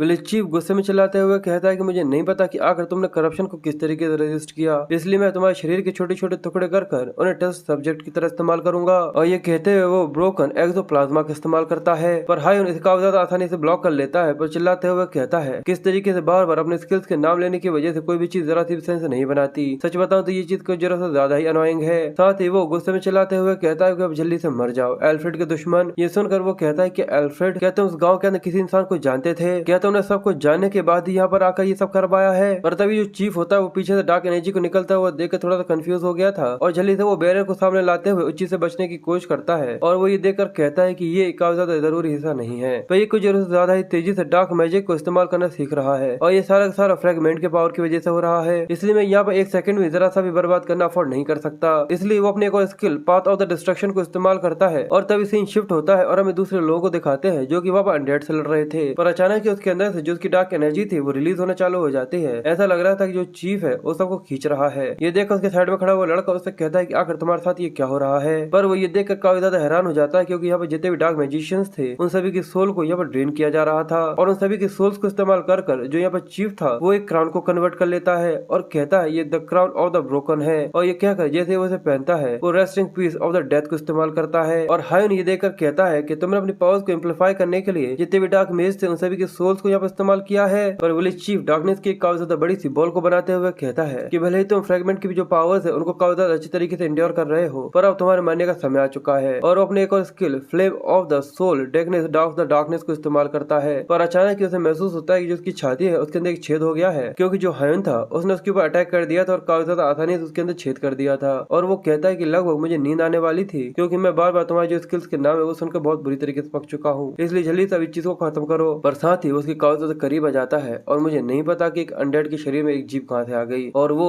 उसे अपने दांतों के ऊपर फेरते हुए कहता है कि तुम्हारा बहुत बहुत शुक्रिया क्योंकि तुम्हारी वजह से ही मैंने डार्क मैजिक को काफी ज्यादा अच्छी तरीके से सीख लिया है। और जो चीफ था वो वहाँ पर मरते हुए कहता है कि इस तरीके से मरना कुछ जरूरत से ज्यादा ही फ्रस्ट्रेटिंग है और ये कहकर वो वहीं पर गिर गया था। हायून ऊपर की तरफ देखकर उस चूहे के बारे में कहता है, क्या तुम देख रहे हो, मैं पूरी तरह से श्योर हूँ कि आखिरकार मैंने तुम्हारा बदला ले लिया है, इसलिए मैं उम्मीद करूंगा कि तुम्हारी आत्मा को शांति मिलेगी। जिसके बाद सीन शिफ्ट होता है और हम एक चर्च का सीन दिखाते हैं जहाँ पर एक सेंट प्रेयर कर रही थी, पर अचानक ही किसी वजह से उसकी आंखें खुलती हैं और वो बहुत ज्यादा शॉक थी जिसकी वजह से उसका मुंह खुला का खुला रह गया था। जिसके बाद वो भागते हुए जो बिशप होता है उसके पास जाती है। ये देखकर जो बिशप था वो उससे कहता है कि आपकी जो प्रेयर थी वो यहाँ पर कंप्लीट हो चुकी है और यहाँ पर हमें उसका नाम पता चलता है और उसका नाम रेस स्टार है। वो उससे कहती है कि हाँ, पर क्या मैं आपसे दूसरे लोगों को कांटेक्ट करने के बारे में कह सकती हूँ क्योंकि मुझे ऐसा लगता है कि वेस्ट में इमॉर्टल किंग का रिजर्वेशन हो रहा है जिसको मैंने डिटेक्ट किया है। ये सुनने के बाद जो बिशप था वो बहुत ज्यादा घबरा गया था और वो कहता है क्या द इमॉर्टल किंग, मैं समझ गया, मैं जल्दी से जाकर सभी लोगों के साथ एक मीटिंग करता हूँ। और ये देखकर आई स्टार काफी सीरियस उससे कहती है कि एक इमॉर्टल किंग उसकी जो रिजर्वेशन है उसने 100 साल से भी ज्यादा से कॉन्टिनेंट को डरा कर रखा हुआ है और अगर सच में फिर से कुछ ऐसा होने वाला है तो ये मेरी जिम्मेदारी है कि मैं ऐसा कुछ भी फिर से ना होने दूं। जिसके बाद सीन शिफ्ट होता है और हमें हायून के ऊपर लेकर आ जाते हैं जहाँ पर उसके नीचे कई सारे अनडेड्स पड़े हुए थे जिनको देखकर वो कहता है कि यहाँ पे काफी ज्यादा ग्रेट डैमेज हुआ है और यहाँ पर 100 से भी ज्यादा अनडेड्स हैं, पर लगभग ये सभी पूरी तरह खत्म हो चुके हैं। पर फिर भी अगर जो तुम्हारी ट्रूप है वो यहाँ पर खत्म हो जाती है तो जल्दी से उसे फिर से रिप्लेनिश कर लो।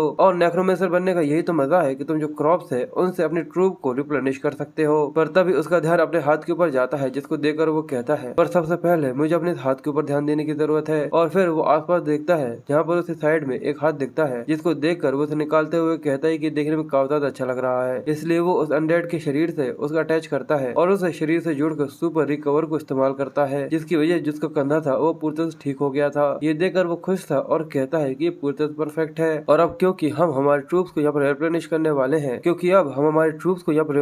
वाले हैं तुम यहाँ पर मेरे सबॉर्डिनेट बनोगे। और वो यहाँ पर कोई और नहीं, असल में जो चीफ था उसकी बात कर रहा था। उसके अंदर वो उसकी एनर्जी को इंसर्ट करना चालू करता है जिसकी वजह से उसके शरीर से काफी ज्यादा डार्क एनर्जी निकल रही थी। वो ये देखकर कहता है कि काफी ज्यादा खतरनाक तरीके की विजडम है जो कि इसके शरीर से निकल रही है। ऐसा हो सकता है कि ये इमॉर्टल किंग की फ्रेगमेंट की पावर हो जो कि इसने ले ली थी, पर इसके अलावा जितने भी बाकी बची हुई पावर थी वो मेरे शरीर के अंदर आ चुकी है। जिसके बाद वो उसके अंदर और भी ज्यादा एनर्जी इंसर्ट करने की कोशिश करता है और कहता है चलो फ्रेगमेंट अब अपना असर दिखाना चालू करो। पर अचानक जो स्केलेटन था वो काफी ज्यादा बड़े धमाके के साथ उसके टुकड़े टुकड़े हो जाते हैं और जो उस स्केलेटन की बूंद थी वो भी यहाँ पर शेटर हो जाती है। ये देखने के बाद हायन काफी ज्यादा हैरान था और काफी ज्यादा घबरा गया था। वो ये कहता है कि आगे ये क्या हो गया, ऐसा लगता है कि ये चीज काम नहीं करी। पर फिर काफी लंबी देर तक ऐसा करने के बाद काफी ज्यादा अनडेड्स को उसने यहाँ पर खड़ा कर लिया था। ये देखकर वो कहता है कि काफी लंबे समय तक इस तरीके से प्रैक्टिस करने के बाद अब मुझे थोड़ा समझ में आने लगा है कि आखिर इसको किस तरीके से करा जाता है। जिसके बाद जो चीफ वहाँ पर पड़ा हुआ था उसको देखकर वो कहता है तो चलो अब तुम्हारी बारी है, चलो अब तुम एक अनडेड के अंदर ट्रांसफॉर्म करते हैं और जो तुम्हारी सोल है उसे बाहर निकाल कर उसके अंदर से इन्फॉर्मेशन निकालते हैं। और ये कहते हुए वो काफी ज्यादा क्रीपी सा अनडेड लग रहा था जो कि काफी ज्यादा खतरनाक है। पर थोड़ी देर ये करने के बाद वो काफी ज्यादा कंफ्यूज होता है और वो ये देखकर कहता है कि क्या इस कमीने बूढ़े आदमी के पास कोई आत्मा है ही नहीं। फिर वो उसे उठाकर चेक करता है और कहता है देखकर ऐसा लगता है कि जो उसकी सोल थी वो आर्टिफिशियली एक्सट्रैक्ट कर ली गई है किसी मैजिकल सर्कल से। जरूर ये किसी तरीके की सिक्योरिटी मैनुअल होगी जो कि कोई सीक्रेट ऑर्गेनाइजेशन से जुड़ा हुआ होगा। पर देखा जाए अगर वो इस तरीके का कोई काफी ज्यादा बड़ा सा ऑपरेशन कर रहे हैं तो ये चीज तो काफी ज्यादा अजीब होती अगर वो लोग इस तरीके की कोई चीज ना करते तो।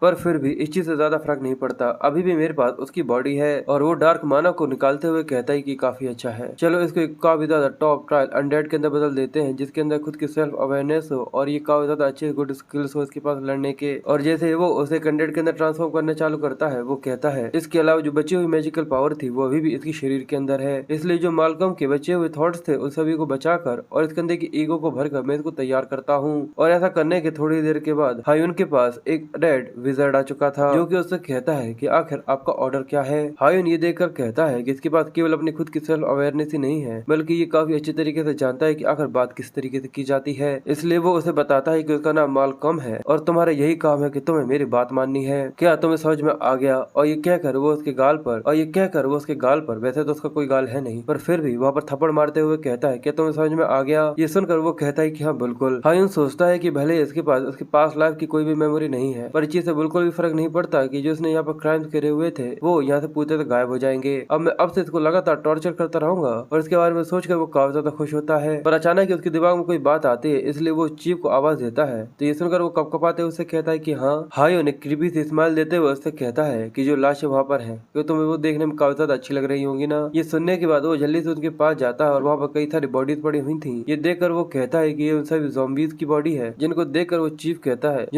वो चीफ कहता है कि ये सारी बॉडीज ये उन सभी लोगों की बॉडी जिन लोगों को जेफरी और मैंने मिलकर मारा था। जिसके बाद वो उनके ऊपर हाथ रखता है और कहता है कि शायद ऐसा भी हो सकता है कि जो तुम्हारी पूरी फैमिली है उसे आजादी मिले। और ये कहकर वो फ्लेम मैजिक का इस्तेमाल करते हुए उसे आग लगा देता है। और दूसरी तरफ हमें कई सारी हड्डियां गिरते हुए दिखाते हैं क्योंकि जो हान था वो काफी ज्यादा खुश था और वो चमकते हुए चेहरे के साथ कहता है कि जैसा मुझे लगा था मेरा पेट पूरी तरह से भर चुका है। ये खाना काफी ज्यादा कमाल का था। जिसके बाद वो फोन उठाकर कहता है तो चलो देखते हैं कि आखिर जो गोल्ड का प्राइस है वो आखिर इन दिनों में किस तरीके का चल रहा है, क्योंकि वो जो जगह थी वो वॉरलॉक के अंडर में थी तो जरूर वहाँ पे बहुत सारा सोना होगा। और जरा सोचो उनके पास कितना ज्यादा खजाना हो सकता है। और अब क्योंकि वो सारा का सारा मेरे लूट के अंदर आ चुका है इसलिए वो जो अपना हायुन होता है उसे वहाँ पर समन करता है। पर जैसे ही हायुन वहाँ पर आता है तो उसके अंदर से जो डार्क एनर्जी निकल रही थी जो काफी ज्यादा खतरनाक थी उसके अंदर से निकलने वाला प्रेशर हान भी यहाँ पर सहन नहीं कर पा रहा था और उसको देखकर वो बहुत ज्यादा डर रहा था। इसलिए वो घबराते हुए उससे कहता है कि जल्दी से यहाँ से चले जाओ और जो उसका सामान होता है उसे यहाँ पर कैंसिल कर देता है। और उसके आसपास के जो पूरा रूम था वो पूरी तहस महस हो गया था। पर फिर वो ये देखकर कहता है कि मुझे तो ऐसा लगा था कि सच में मैं आज यहाँ पर मर जाऊंगा। इसलिए वो थोड़ा कंफ्यूज होते हुए कहता है कि आखिर अब मैं यहाँ पर क्या करूँ, क्या मुझे हायन को यहाँ पर फिर से समन करना चाहिए या फिर सबसे पहले मुझे अपनी यूनिक स्किल को यहाँ पर स्ट्रेंथन कर लेना चाहिए कर्मा शॉप से। और जितनी मेरी उम्मीद थी उससे काफी ज्यादा मैंने कमा लिया है, क्योंकि जब पिछली बार जब मैंने चेक किया था तो वो केवल 4 लाख से केवल थोड़ा बहुत ही ज्यादा था पर अभी वो 7,09,000 से भी ऊपर पहुंच चुका है। इसलिए वो अपनी यूनिक स्किल को यहाँ पर अपग्रेड कर लेता है जिसके अंदर 30 लाख कर्मा पॉइंट लग रहे थे। इसलिए सिस्टम उसे कहता है कि जो उसका यूनिक स्किल है वो यहाँ पर ग्रो कर चुका है। सिस्टम उसे बताता है कि इसका यूनिक स्किल यहाँ पर ग्रो कर चुका है और जो उसके नंबर्स ऑफ अवतार थे वो भी यहाँ पर इंक्रीज हो चुके हैं और साथ ही जो उसकी मेंटल स्ट्रेंथ थी वो भी यहाँ पर बढ़ चुकी है। इसके अलावा उसने यहाँ पे एक स्किल को जिसका नाम सेरेनिटी है उसे यहाँ पे एक्वायर कर लिया है। और सेरेनिटी असल में एक ऐसा स्किल है जो कि किसी भी तरीके की एक्सट्रीम सिचुएशन के अंदर किसी भी तरीके की मेंटल अटैक से उसको बचा कर रखेगा। इसलिए अब वो हान को वहाँ पर बुलाता है और जितना भी सोना होता है वो काफी ज्यादा भारी था और वो उसे भरते हुए काफी ज्यादा खुश होता है और कहता है देखकर लगता है कि अभी भी मुझे काफी ज्यादा अच्छा लग रहा है, भले ही मैं अभी हायुन के साइड में क्यों ना खड़ा हूँ। और माइंड हब से बिल्कुल उल्टा जो सेरेनिटी है ऐसा लगता है कि वो मेन बॉडी के ऊपर भी काफी ज्यादा अप्लाई होता है और ये देखकर भी थोड़ा सा अजीब लगता है क्योंकि मुझे हर बार एक नया स्किल मिलता है। पर अभी वो क्यों सोने के ऊपर ध्यान दे रहा था और वो कहता है तो चलो अब थोड़ा सा सोना बेच कर आते हैं। और वो शॉप के अंदर आ जाने के बाद वहाँ पर सोने की बारिश कर देता है। ये देखकर वहाँ के जो ओनर्स थे यानी जहाँ पे जितने भी लोग थे वो सभी काफी ज्यादा हैरान थे और उनकी आंखें यहाँ पे चकाचौंध हो गई थी। और हर उन लोगों से कहता है कि प्लीज जितना भी अमाउंट है वो सभी के सभी मेरे अकाउंट के अंदर डिपॉजिट कर देना।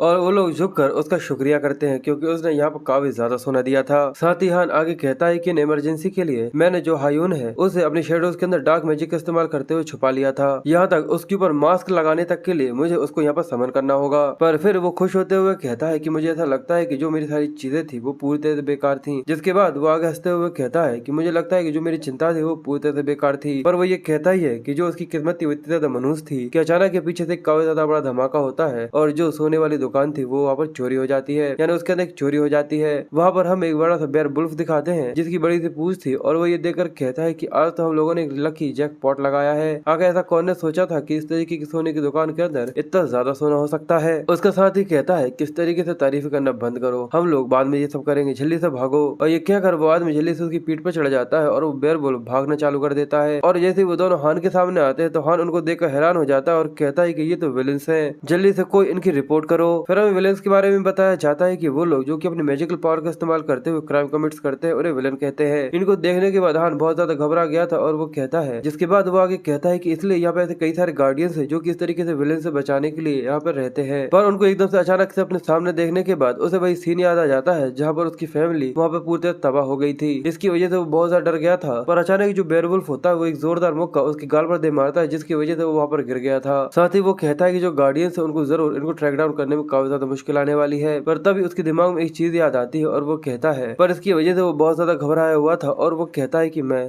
कुछ भी नहीं कर सकता। और वो बेयरवुल्फ वहाँ से भागते हुए कहता है कि बिल्कुल सारी चीजें जैसा हम लोगों ने सोचा था बिल्कुल वैसी ही जा रही है। अभी हमारे पास बहुत सारा समय है जिससे हम लोग यहाँ पर भाग सकते हैं, क्योंकि अभी भी जो गार्डियंस है उन्हें यहाँ पर आने में 3 मिनट लगने वाले हैं। ये सुनकर उसके सिर पे बैठा हुआ लड़का कहता है, इसलिए हम लोगों को जल्दी से पोर्टल को ज्वाइन कर लेना चाहिए। रुको, कि वो वहाँ पर खड़ी हुई नहीं है। पर जैसे वो उस लड़की के पास जाते हैं तो वो ये देखते हैं कि वो वहाँ पर बेहोश पड़ी हुई थी। वो जल्दी से उसके पास जाकर उसको उठाते हैं और उससे कहते हैं कि पोर्टल जल्दी से अपने सेंसेस के अंदर आओ, आखिर तुम्हारे साथ ऐसा कौन ने किया है। और वो लड़का अपने सामने की तरफ देखते हुए कहता है कि वुल्फ जरा वहाँ देखो। वो लोग उसको देखकर काफी ज्यादा डरे हुए थे और वो कहते हैं कि आखिर वहाँ पर कौन है, क्या तुम एक गार्डियन हो। और हमें पता चलता है कि वो हायून था जो कि डार्क शेडोज के अंदर से निकलकर वहाँ से बाहर आ रहा था। ये देखकर वो चोर कहता है कि ये कमीना बिल्कुल भी कोई गार्डियन नहीं हो सकता। हायून आगे बढ़ते हुए कहता है कि भले ही हान यहाँ पर कुछ भी क्यों न कर सके। और उसके हाथ के इशारे से उन लोगों के ऊपर भारी प्रेशर पड़ता है और अचानक ही जमीन के अंदर से कई सारे अनडेड्स निकलना चालू हो जाते हैं। और जो हायून होता है वो आगे कहता है, पर मैं ये सब कर सकता हूँ। जिसके बाद हमें 3 लोगों को दिखाते हैं जो कि उसी तरफ उन चोरों को ट्रैक करते हुए भाग रहे थे और वो कहते हैं कि जल्दी करो वरना वो यहाँ से निकल जाएंगे। क्या तुम इस बार भी उन लोगों को यहाँ पर खोना चाहते हो। और हमें इनके बारे में बताया जाता है कि ये तीनों ही असल में जो साउथ कोरिया है उसके रिटर्निंग एसोसिएशन से गार्डियंस हैं। पर जैसे ही वो तीनों उस जगह पर पहुंचते हैं तो वो लोग ये देखकर काफी ज्यादा शॉक हो जाते हैं और कहते हैं कि आखिर असल में यहाँ पर क्या हुआ है, क्योंकि वो तीनों ही वहाँ पर बेहोश पड़े हुए थे। वो कहते हैं ऐसा लगता है कि कोई पहले ही विलेन से लड़ चुका है और वो यहाँ से जा चुका है। और दूसरा कहता है लगता है कि चीज को काफी लंबा समय नहीं हुआ है, वो जरूर आसपास ही होगा। इसलिए उनका लीडर कहता है कि जल्दी से आसपास ढूंढना चालू करो। और हमें उसके नीचे से एक परछाई को निकलता हुआ दिखाते हैं जो कि काफी ज्यादा तेजी से हान की तरफ बढ़ रही थी और कुछ ही देर के बाद हान के पैरों से जाकर चिपक जाती है और वहाँ से पूरी तरह से फिर परछाई के अंदर कन्वर्ट हो जाती है। हान ये देख कर महसूस करता है और कहता है कि ये सच में काफी ज्यादा रिफ्रेशिंग था और इस तरीके से अपने स्ट्रेस को पूरी तरह से रिफ्रेश करना सच में काफी लंबे समय के बाद एक काफी ज्यादा अच्छा आइडिया था। जिसके बाद सीन शिफ्ट होता है और हम हाइंस को दिखाते हैं जो कि अपने सामने का सीन देखकर काफी ज्यादा खुश था और हमें इसके बारे में बताया जाता है कि इसके पास एक इंडिविजुअल ट्रायल है जिसका नाम ड्यूरेबिलिटी है। और वो गेट पर खड़ा होकर कहता है कि आखिरकार मैं यहाँ पर आ ही गया। और वो याद करता है कि जो विलेज चीफ था उसी ने उसके बारे में बताया था कि अगर वो वेस्ट में जाता है तो वहाँ पर उसे एक टाउन मिलेगा। ये देखकर वो कहता है कि मालकॉम भले ही बूढ़ा कमीना था पर वो कोई झूठा नहीं था। इसलिए वो अंदर आते हुए कहता है कि अब फाइनली ये तुम्हारा डिबेट है जो कि दूसरी दुनिया के अंदर चालू होने वाला है हाइंस। पर जैसे ही वो अंदर आता है तो वो वहाँ का नजारे देखने के बाद काफी ज्यादा हैरान होता है क्योंकि वहाँ पर सारी चीजें टूटी फूटी पड़ी हुई थी और जो पूरा पूरा टाउन था वो पूरी तरह खाली था। पर अचानक किसी साइड में से आवाज आती है कि तुम मुझसे किसी तरीके की मजाक कर रहे हो। वो साइड में देखता है कि वहाँ पर कुछ काफी ज्यादा अजीब से लोग एक लड़की को डरा रहे थे। वो उससे कहते हैं मैंने पहले तुम्हें चीज के लिए वार्न नहीं किया था। वो लड़की हाथ जोड़े उन लोगों से कहती है कि प्लीज मुझे माफ कर दो, अगर तुम मुझे थोड़ा सा और लंबा समय देते हो तो मैं तुम्हें वो पैसे लाकर दे दूंगी। तो वो गुस्से में कहता है कि ठीक है, इस चीज को अपने दिमाग में बैठा कर रखना, 3 दिन बाद तुम दोनों को हमें 2 सिल्वर के कॉइन देने हैं। अगर तुम 3 दिन के अंदर हमें लाकर वो नहीं देते तो हमारे पास कोई और ऑप्शन नहीं बचेगा। तो तुम समझ लेना कि आखिर तुम्हारे साथ क्या हो सकता है। हाइंस ये देखकर कहता है कि सिटी के थग्स एक छोटी सी लड़की को यहाँ पर डरा रहे हैं पर इस चीज से मेरा कोई भी लेना देना नहीं है। पर अचानक ही जो लड़की थी वो आकर हाइंस से टकरा जाती है जिसके बाद वो उससे कहती है कि प्लीज मुझे माफ कर देना, प्लीज मुझे माफ कर देना। हाइंस उससे कहता है कि छोटी बच्ची तुम इस टाउन को काफी ज्यादा अच्छी तरीके से जानती होगी।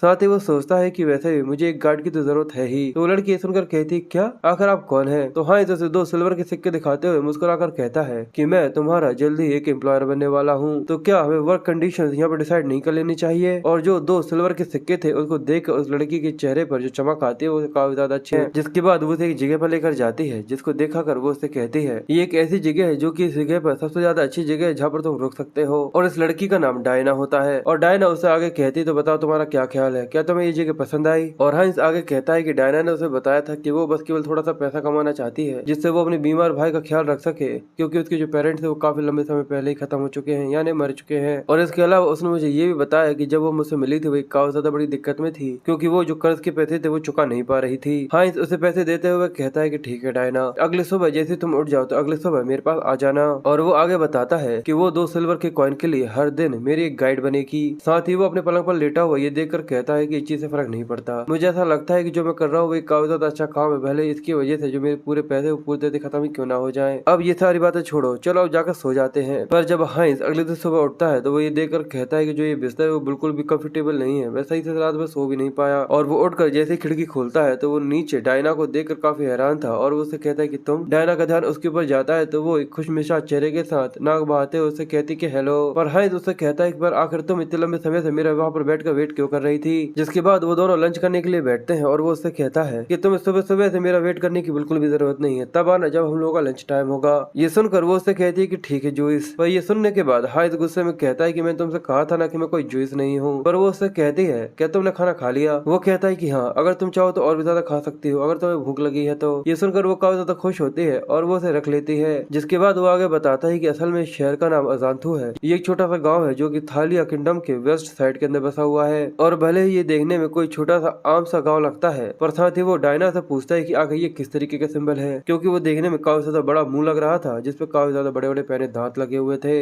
हंस आगे कहता है कि ये पूरी सिटी में बने हुए हैं, इसको देखकर बिल्कुल भी नहीं लगता कि ये किसी तरीके का पेंट हो, ऐसा लगता है कि ये। तो वो उससे कहती कि हाँ बिल्कुल ये खून है। हंस उससे कहता है कि सच में, पर मुझे ऐसा नहीं लगा था कि ये कुछ ऐसा हो सकता है। पर अचानक ही डायना उससे कहती कि कल रात तुमने सूप और कॉन्ट्रेरी विजन खाया था। ये सुनने के बाद वो काफी हैरान था और वो कहता है कि आखिर तुम्हें कैसे पता। तो वो कहते है कि मेरे स्मेल सेंसेस काफी ज्यादा अच्छे हैं। और हंस ये सुनकर कहता है कि तो काफी ज्यादा इंटरेस्टिंग है, इसकी जो स्मेल सेंसेस है वो काफी ज्यादा अच्छे हैं, इसकी वजह से मुझे इसके ऊपर पूरा भरोसा है। अगर ये कहना चाहे तो इसको एक स्पेशल एबिलिटी भी कह सकती है। जिसके बाद वो डायना से आगे पूछता है पर आखिर जो ये सिंबल्स है वो आखिर है क्या। डायना उसे बताती है कि असल में ये सिंबल्स है ऑर्गेनाइजेशन के जिसका नाम वारकोला है, जो कि इस रोड के ऊपर ओवरसी करता है। और वो अपनी बात आगे कर रही थी पर अचानक वो अपनी जगह पर रुक जाती है। ये देखकर हंस थोड़ा सा कंफ्यूज था और वो उससे कहता है कि आखिर क्या हुआ। तो वो अपनी जगह पर खड़ी रहती है और वो कहती है कि ये स्मेल। ये सुनकर वो कहता है क्या तुम्हें किसी तरीके की स्मेल आ रही है। वो थोड़ा सा और कोशिश करती है और वो खुश होते हुए कहती है और वो बताती है कि असल में जो ये सेंट है वो अभी अभी फ्रेशली बनी हुई ब्रेड की है, अगर तुम एक बार यहाँ पर आए हो तो तुम्हें इसको यहाँ पर ट्राई तो करना ही चाहिए। ये देखने के बाद हंस कहता है क्या तुमने थोड़ी देर पहले नहीं खाया था और तुम्हें फिर से खाना है। वो कहती है कि मैं हर एक चीज खाना चाहती हूँ। जिसके बाद हमें उसी टाउन में एक शॉप का सीन दिखाते हैं जिसके अंदर से एक आदमी निकल रहा था जो कि खून से पूरी तरह से लथपथ था। फिर सीन शिफ्ट होता है और हमें कुछ दिनों के बाद का सीन दिखाया जाता है कि जो हंस था वो डायना का वेट कर रहा था और वो कहता है कि वो अपने अपॉइंटमेंट से आज तक इतनी ज्यादा लेट कभी भी नहीं हुई थी, जरूर क्या उसके साथ किसी तरीके की कोई चीज हुई है। और अचानक ही उसे 2 लोग दिखते हैं जो कि बातें करते हुए आ रहे थे और अचानक ही वो दोनों चलते चलते हंस के सामने आकर खड़े हो जाते हैं और उससे कहते हैं हमें लगता है कि यहाँ पर बात करने की जरूरत है। ये देखकर वो कहता है ये तो वही लोग हैं। पर वो लोग उससे कुछ बात करते हंस उससे पहले हार मान लेता है और उनके सामने कई सारे सिल्वर के सिक्के रख देता है और कहता है भले ही एक छोटा सा अमाउंट है पर मैं उम्मीद करता हूँ कि तुम पब्लिक ऑर्डर को यहाँ पर की मेंटेन कर रखोगे। तो वो लोग इस चांदी के सिक्कों को देखते हुए कहते हैं कि सच में ऐसा लगता है कि हम लोग एक दूसरे को काफी ज्यादा अच्छी तरीके से समझते हैं। और हंस सोचता है कि मैं उनको इसीलिए रखे हुए था जिससे मैं उनको इस समय पर इस्तेमाल कर सकूं। और उसके कंधे पर भी वैसा ही सिंबल बना हुआ है जैसा कि दीवारों पर बना हुआ था। और उसे डायना की वो बातें याद आती है जहाँ पर उसने कहा था कि कभी बैक एली के अंदर मत जाना, तुम्हारे लिए यही अच्छा होगा कि जितने ज्यादा जल्दी हो सके तुम इस सिटी को छोड़कर यहाँ से चले जाओ। हंस कहता है कि आके इन लोगों ने उसको कितना ज्यादा परेशान किया होगा जिसकी वजह से वो इन लोगों से इतनी ज्यादा डरी हुई है। अब वो दोनों वहाँ से जाने लगे थे पर जिसके कंधे पर वो मार्क बना हुआ था उसका नाम गीम है। उसके साथ वाला लड़का उससे पूछता है आखिर तुमने छोटे से बच्चे को क्यों कैप्चर किया था। गीमन कहता है कि मुझे तुम्हारे बारे में नहीं पता पर मुझे ऐसा कहा गया था इसी वजह से मैंने ऐसा किया है। और छोटे से बच्चे के बारे में सुनकर जो हंस था वो काफी ज्यादा घबरा जाता है और वो सोचता है कि डैमेट ऐसा तो नहीं ये कमीने डायना के बारे में बात कर रहे हो, इसलिए वो चिल्लाते हुए लोगों को यहाँ पर रोक लेता है। और साथ ही वो कहता है लगता है कि मैं यहाँ पर फंस चुका हूँ। साथ ही वो सोचता है कि इस तरीके की मूवमेंट्स काफी ज्यादा इंपॉर्टेंट होते हैं पर अगर किसी तरीके कोई भी खतरा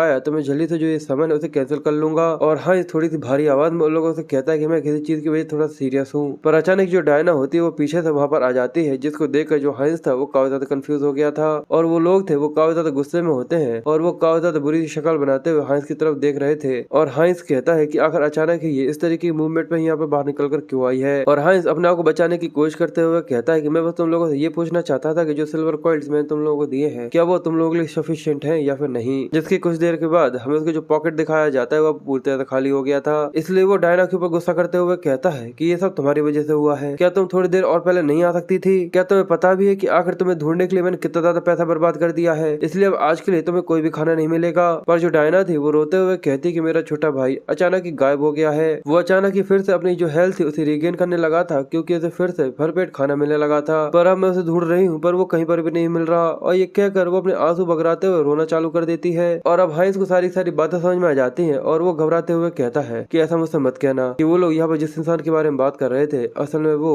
डायना का भाई है और वो जरूर उसके छोटे भाई को उठाकर वेलक्लॉन के पास ही लेकर गए होंगे। और वो डायना को भी इसके बारे में बता देता है कि मैंने सुना था कि उन लोगों ने एक छोटे से बच्चे को पकड़ा है और अब वो उनकी कैद में है। ये सुनने के बाद डायना बहुत बुरी तरीके से टूट जाती है और वहीं पर बैठकर सिर पकड़कर चिल्लाना चालू कर देती है कि नहीं, ऐसा नहीं हो सकता। हाइंस उससे कहता है कि तुम्हें ज्यादा चिंता करने की जरूरत नहीं है। अगर वो लोग किसी तरीके की रेंसम को डिमांड करते हैं तो मैं तुम्हारे बदले में उसे वो पे कर दूंगा। पर डायना बहुत बुरी तरीके से घबराई हुई रोते हुए उसे कहती है पर अगर सच में उन लोगों ने उसे पकड़ लिया है तो अब तक तो वो वहाँ पर जाकर मारा जा चुका होगा क्योंकि उन लोगों को खून चाहिए ना कि पैसा। ये सुनने के बाद हाइंस बहुत ज्यादा घबरा जाता है और कहता है कि ब्लड, आखिर ब्लड क्यों? तो डायना उसे काफी ज्यादा भारी आवाज में बताती है क्योंकि असल में जो ये टाउन है वो एक वैम्पायर का फूड स्टोरेज है। जिसके बाद हमें रात का सीन दिखाया जाता है जहाँ पर एक आदमी कई सारे स्केलेटन्स को देखते हुए कहता है यहाँ पर काफी ज्यादा डार्क माना की स्मेल आ रही है। ऐसा लगता है कि यहाँ पर इमॉर्टल किंग का जो फ्रेगमेंट है उसकी इंटरनल कॉन्फ्लिक्ट हुई है। पर ये तो काफी ज्यादा अनफॉर्चुनेट है क्योंकि मैं ये सोच रहा था कि जैसे वो पूरी तरह म्यूटेटेड हो जाता तो मैं जाकर उसे ले लेता और मुझे नहीं पता कि आखिर उस सिर को यहाँ पर किसने चुराया है। पर मैं ये काफी अच्छी तरीके से जानता हूँ कि आखिर वो कहाँ पर जाएगा, इसलिए मैं उसे काफी ज्यादा आसानी से पकड़ लूंगा। इस चीज में ज्यादा लंबा समय नहीं लगेगा। और असल में ये वही वैम्पायर है जिसकी फूड स्टोरेज के लिए उस टाउन को रखा गया है। वो कहता है क्या ये वैम्पायर? डायना बताती है कि जो वर्कोला है वो सब इस चीज के अंदर शामिल है। यहाँ की जितनी भी ऑर्गेनाइजेशन है वो सब वैम्पायर के थ्रू काम करती है। अगर भले ही तुम इस जगह से यहाँ से भाग भी जाते हो पर फिर भी ऐसा कोई भी नहीं जो कि यहाँ पर सर्वाइव कर पाएगा। पर हम लोग यहाँ पर बहुत ज्यादा कोशिश करते हैं जिससे हम लोग यहाँ पर रह सके, पर जो हर दिन होता है वो और भी ज्यादा हार्डर होता चला जाता है। और वो रोते हुए कहती है कि अब जो मेरा भाई है वो आखिर में मारा जाने वाला है और वो उन वैम्पायर्स का खाना बनेगा। पर तभी हान उसकी जो दोनों गाल थे उन दोनों के ऊपर चपाटे मारता है और उससे कहता है कि डायना इस तरीके से रोना बंद करो। अगर तुमने जो भी कहा है वो सब पूरी तरह से सच है तो हमारे पास बिल्कुल भी ज्यादा लंबा समय नहीं है। क्या तुम्हें पता है कि आखिर वो लोग तुम्हारे भाई को कहाँ पर लेकर जा सकते हैं? डायना रोते हुए कहती है कि चीज का सवाल ही पैदा नहीं होता, क्या तुम मेरी मदद करोगे? वो कहता है कि ये चीज बिल्कुल भी जरूरी नहीं है, इस चीज से बिल्कुल भी फर्क नहीं पड़ता कि अगर तुम कितने ज्यादा स्ट्रॉन्ग हो, पर ये काफी ज्यादा खतरनाक होगा अगर मैं वहाँ पर अकेला जाता हूँ। पर वो घबराते हुए भी उससे कहता है कि तुम इसकी चिंता मत करो क्योंकि जो तुम्हारा ये बड़ा भाई है वो लोगों को एक काफी ज्यादा हार्ड टाइम देने वाला है। और साथ ही वो अपने आप से ही कहता है कि जो मेरा मिशन था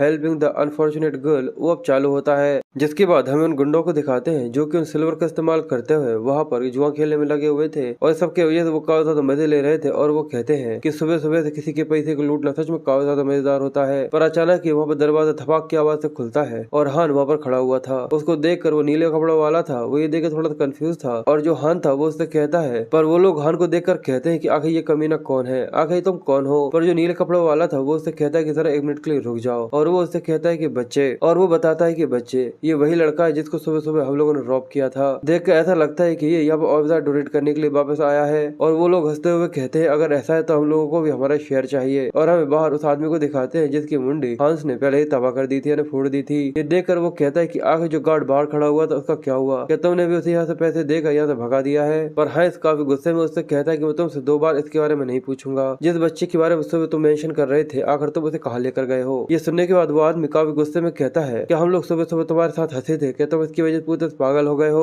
और जो हंस था वो अपने पास चाकू रखे हुए था और वो आदमी उससे आगे कहता है क्या तुम्हें यहाँ पर इसके बारे में पता भी है कि आखिर तुम यहाँ पर किससे पंगा ले रहे हो? पर वो अपनी बात पूरी करता उससे पहले हांस अपने चाकू को उसके गले के अंदर धंसा देता है जिसकी वजह से वो वहाँ पर मरने लगा था। और हांस गुस्से में कहता है कि मुझे अच्छी तरीके से पता है कि अगर तुम्हारे जैसे स्कम से किस तरीके से डील किया जाता है। ऐसे लोग जो कि दूसरी फैमिलीज को तबाह करते हैं खुद की सेफ्टी के लिए, सच में वो लोग काफी सेल्फ और ग्रीडी होते हैं। और ये कहकर वो उसे काफी ज्यादा गालियां देता है और यहाँ पर खत्म कर देता है। साथ ही वो कहता है कि एक खत्म हो गया, अब केवल कुछ और बचे हुए हैं। और जो 2 लोग वहाँ पर बैठे हुए थे वो लोग ये देखकर काफी सरप्राइज हो जाते हैं और कहते हैं कि आखिर अभी अभी यहाँ पर क्या हुआ, आखिर क्या इसे पता भी है कि आखिर ये कहाँ पर आ गया है? और वो गुस्से में कहते हैं कि मरो। हांस अपने आप से कहता है कि मेरे पास एक स्किल है ड्यूरेबिलिटी और साथ ही जो सुपर रिकवरी है, मैं यहाँ पर सच में ये चीज कर सकता हूँ। और ये कहकर वो सबसे पहले उस गंजे आदमी के ऊपर हमला करता है और जो दूसरा आदमी था वो उसको वहाँ पर चाकू लगाने की कोशिश करता है, पर जो चाकू था उसके शरीर के अंदर ही नहीं जा रहा था। ये देखकर वो काफी कंफ्यूज कंफ्यूज होते हुए कहता है कि आखिर जो ये ब्लेड है वो उसके शरीर के अंदर जा ही नहीं रही है। पर तभी हंस अपने चाकू को लेकर उसके सिर पर दे मारता है, जिसकी वजह से उसके मुंह से खून आ गया था। और ये देखकर वो कहता है कि 2 खत्म हो चुके हैं। साथ ही वो उसे बताता है कि इसको कोरिया ने बनाया है, इसकी वजह से ये पूरे स्टेप प्रूफ है ये कमीने। और उसके बाद जो उसके पीछे खड़ा हुआ आदमी था वो उसके ऊपर हमला करता है, पर हंस उसे नोटिस कर लेता है और वहाँ पर अचानक एक मैजिक शील्ड आ जाती है। ये देखकर वो हैरान था और कहता है ये तो एक मैजिक बैरियर है। और वो घबराते हुए कहता है कि आखिर तुम कौन हो जिसके पास इतने सारे मैजिक टूल्स हैं। और हंस उसकी भी छाती में अपने चाकू को धसाते हुए कहता है कि अब 3 यहाँ पर खत्म हो चुके हैं। और ये काफी ज्यादा अच्छा था कि मैं अपने साथ कई सारे मैजिक टूल्स लेकर आ गया था। और ऐसा लगता है कि अब जितनी भी चीजें थी वो यहाँ पर खत्म हो चुकी है। कि ऐसा तो नहीं कि मैं कुछ जरूरत से ज्यादा ही मैजिक टूल्स अपने साथ लेकर आ गया हूँ, क्योंकि अभी तक मैंने आधे भी इस्तेमाल नहीं करे हैं। पर अचानक ही वहाँ पर सेकंड फ्लोर से कई सारे लोग आ जाना चालू कर देते हैं, जिनके पास कई सारे हथियार थे। वो चिल्लाकर कह रहे थे कि आखिर यहाँ पर किस तरीके का शोर हो रहा है। और वो हंस को देखकर भी कहते हैं कि आखिर ये कमीना कौन है। हंस बहुत ज्यादा घबरा जाता है और कहता है कि ये मेरा बड़ा मुंह हमेशा ही मुझे काफी ज्यादा बड़ी दिक्कत में लाकर रख देता है। जिसके बाद वो गिनती गिनना चालू करता है 6, 7, 8, 9 और इसी तरीके से वहाँ पर जितने भी लोग होते हैं उन सभी को आखिरकार वहाँ पर मार देता है। और उसकी भी हालत इसकी वजह से काफी खराब हो गई थी। और वो कहता है कि आखिर और कितने हैं जो कि यहाँ पर बचे हुए हैं, मैं तो गिनती ही भूल गया। जिसके बाद वो आगे कहता है मैं लड़ते समय इसके बारे में भूल गया था। फिर वहाँ पर जो एक आदमी होता है उसके सिर के ऊपर पैर रखे हुए होते कहता है आज सुबह एक लड़का जो कि तुम यहाँ पर लेकर आए थे आखिर वो कहाँ पर है। वो आदमी उससे कहता है कि तुम्हें सच में ऐसा लगता है कि हम तुम्हें इसके बारे में तुम्हें आसानी से बता देंगे, तुम बाहर से आए हुए आदमी हो। क्यों मैंने सही कहा ना, मुझे नहीं पता कि आखिर तुम्हारा बैक सपोर्ट कौन कर रहा है, पर इसकी वजह से तुम्हें काफी ज्यादा पछताना पड़ेगा, क्योंकि जो मेरे बॉस है वो जल्दी ही वापस आने वाले हैं और जैसे ही वो ये देखेंगे तुम्हारी जिंदगी यहाँ पर खत्म हो जाएगी। ये सुनने के बाद हाइस उसके चेहरे पर जोरदार पैर मारते हुए कहता है कि तुम्हारी इस इन्फॉर्मेशन के लिए तुम्हारा बहुत बहुत शुक्रिया और अभी तुम्हें अपनी खुद की जिंदगी के बारे में चिंता करनी चाहिए। जिसके बाद हमें उसकी चिल्लाने की आवाज आती है, जिसकी थोड़ी देर बाद सीन शिफ्ट होता है और हमें एक गेट खुलता हुआ दिखाते हैं जहाँ पर वो लड़का बैठा हुआ था। और हाइस उससे पूछता है कि तुम्हारा नाम आरोन है। आरोन बहुत बुरी तरीके से घबराया हुआ रोते हुए उससे कहता है कि प्लीज मुझे जाने दो, प्लीज मुझे जान बख्श दो, प्लीज मुझे जाने दो। और इस तरीके से वो लगातार रोने में लगा हुआ था। पर जो हाइस होता है वो जल्दी से उसके पास जाता है और उससे कहता है कि तुम्हें डरने की जरूरत नहीं है, तुम्हारी बहन ने मुझे बचाने का कहा था, इसलिए मैं तुम्हें यहाँ पर बचाने के लिए आया हूँ। ये सुनकर वो कहता है क्या तुम मेरी बहन को जानते हो। और हमें उस जगह से बाहर एक काफी ज्यादा बड़ी चमगादड़ को दिखाते हैं जो कि लगता है कि इस चीज को जैसे सेंस कर चुकी है। पर हाइस उससे आगे कहता है कि जैसे हम लोग यहाँ से निकलेंगे तो मैं बाकी सारी चीजें तुम्हें एक्सप्लेन कर दूंगा, पर सबसे पहले हमें यहाँ से बाहर निकलना होगा। और जो बैट होती है वो जल्दी से वहाँ पर आ जाती है, जिसके बाद वहाँ पर ट्रांसफॉर्म होता है और वो आगे कहता है कि आखिर कौन की यहाँ पर हिम्मत हुई है जो कि मेरे रेस्टोरेंट में आकर मेरे खाने को इस तरीके से छू रहा है। हाँ, इसे सुनने के बाद काफी ज्यादा शॉक हो गया था। और जो वैम्पायर होता है वो काफी गुस्से में होता है और कहता है कि मैं यहाँ पर खाने के लिए आया था, पर क्या तुम यहाँ पर किसी और वेंट्री से आए हो। ये सुनने के बाद हाइंस समझ जाता है कि ये एक वैम्पायर है और वो वैम्पायर उससे कहता है या फिर इसके अलावा तुम एक छोटे से लड़के के भाई हो तो तुम्हें तो इसके बारे में पता होना चाहिए कि आखिर जो भी हमें लोगों को यहाँ पर डिनाई करता है उसके साथ क्या होता है। हाइंस कहता है कि मैं तो बस एक बाहर का इंसान हूँ जिसको तुम्हारे लोगों ने यहाँ पर रॉब करने की कोशिश करी थी, इसी वजह से मैं बस अपने एक मौका लेने के लिए आया था जिससे मैं छोटे से लड़के की मदद कर सकूं। ये सुनने के बाद वैम्पायर हंसते हुए कहता है ये चीज सच में काफी ज्यादा बोरिंग है और वो यहाँ पर अपने ब्लड आर्ट को इस्तेमाल करता है और कहता है कि वो लड़का मेरा खाना है। उसके ब्लड आर्ट को देखकर वो दोनों ही काफी ज्यादा घबरा जाते हैं और वो वैम्पायर कहता है इसलिए अब तुम्हें यहाँ पर मरना होगा।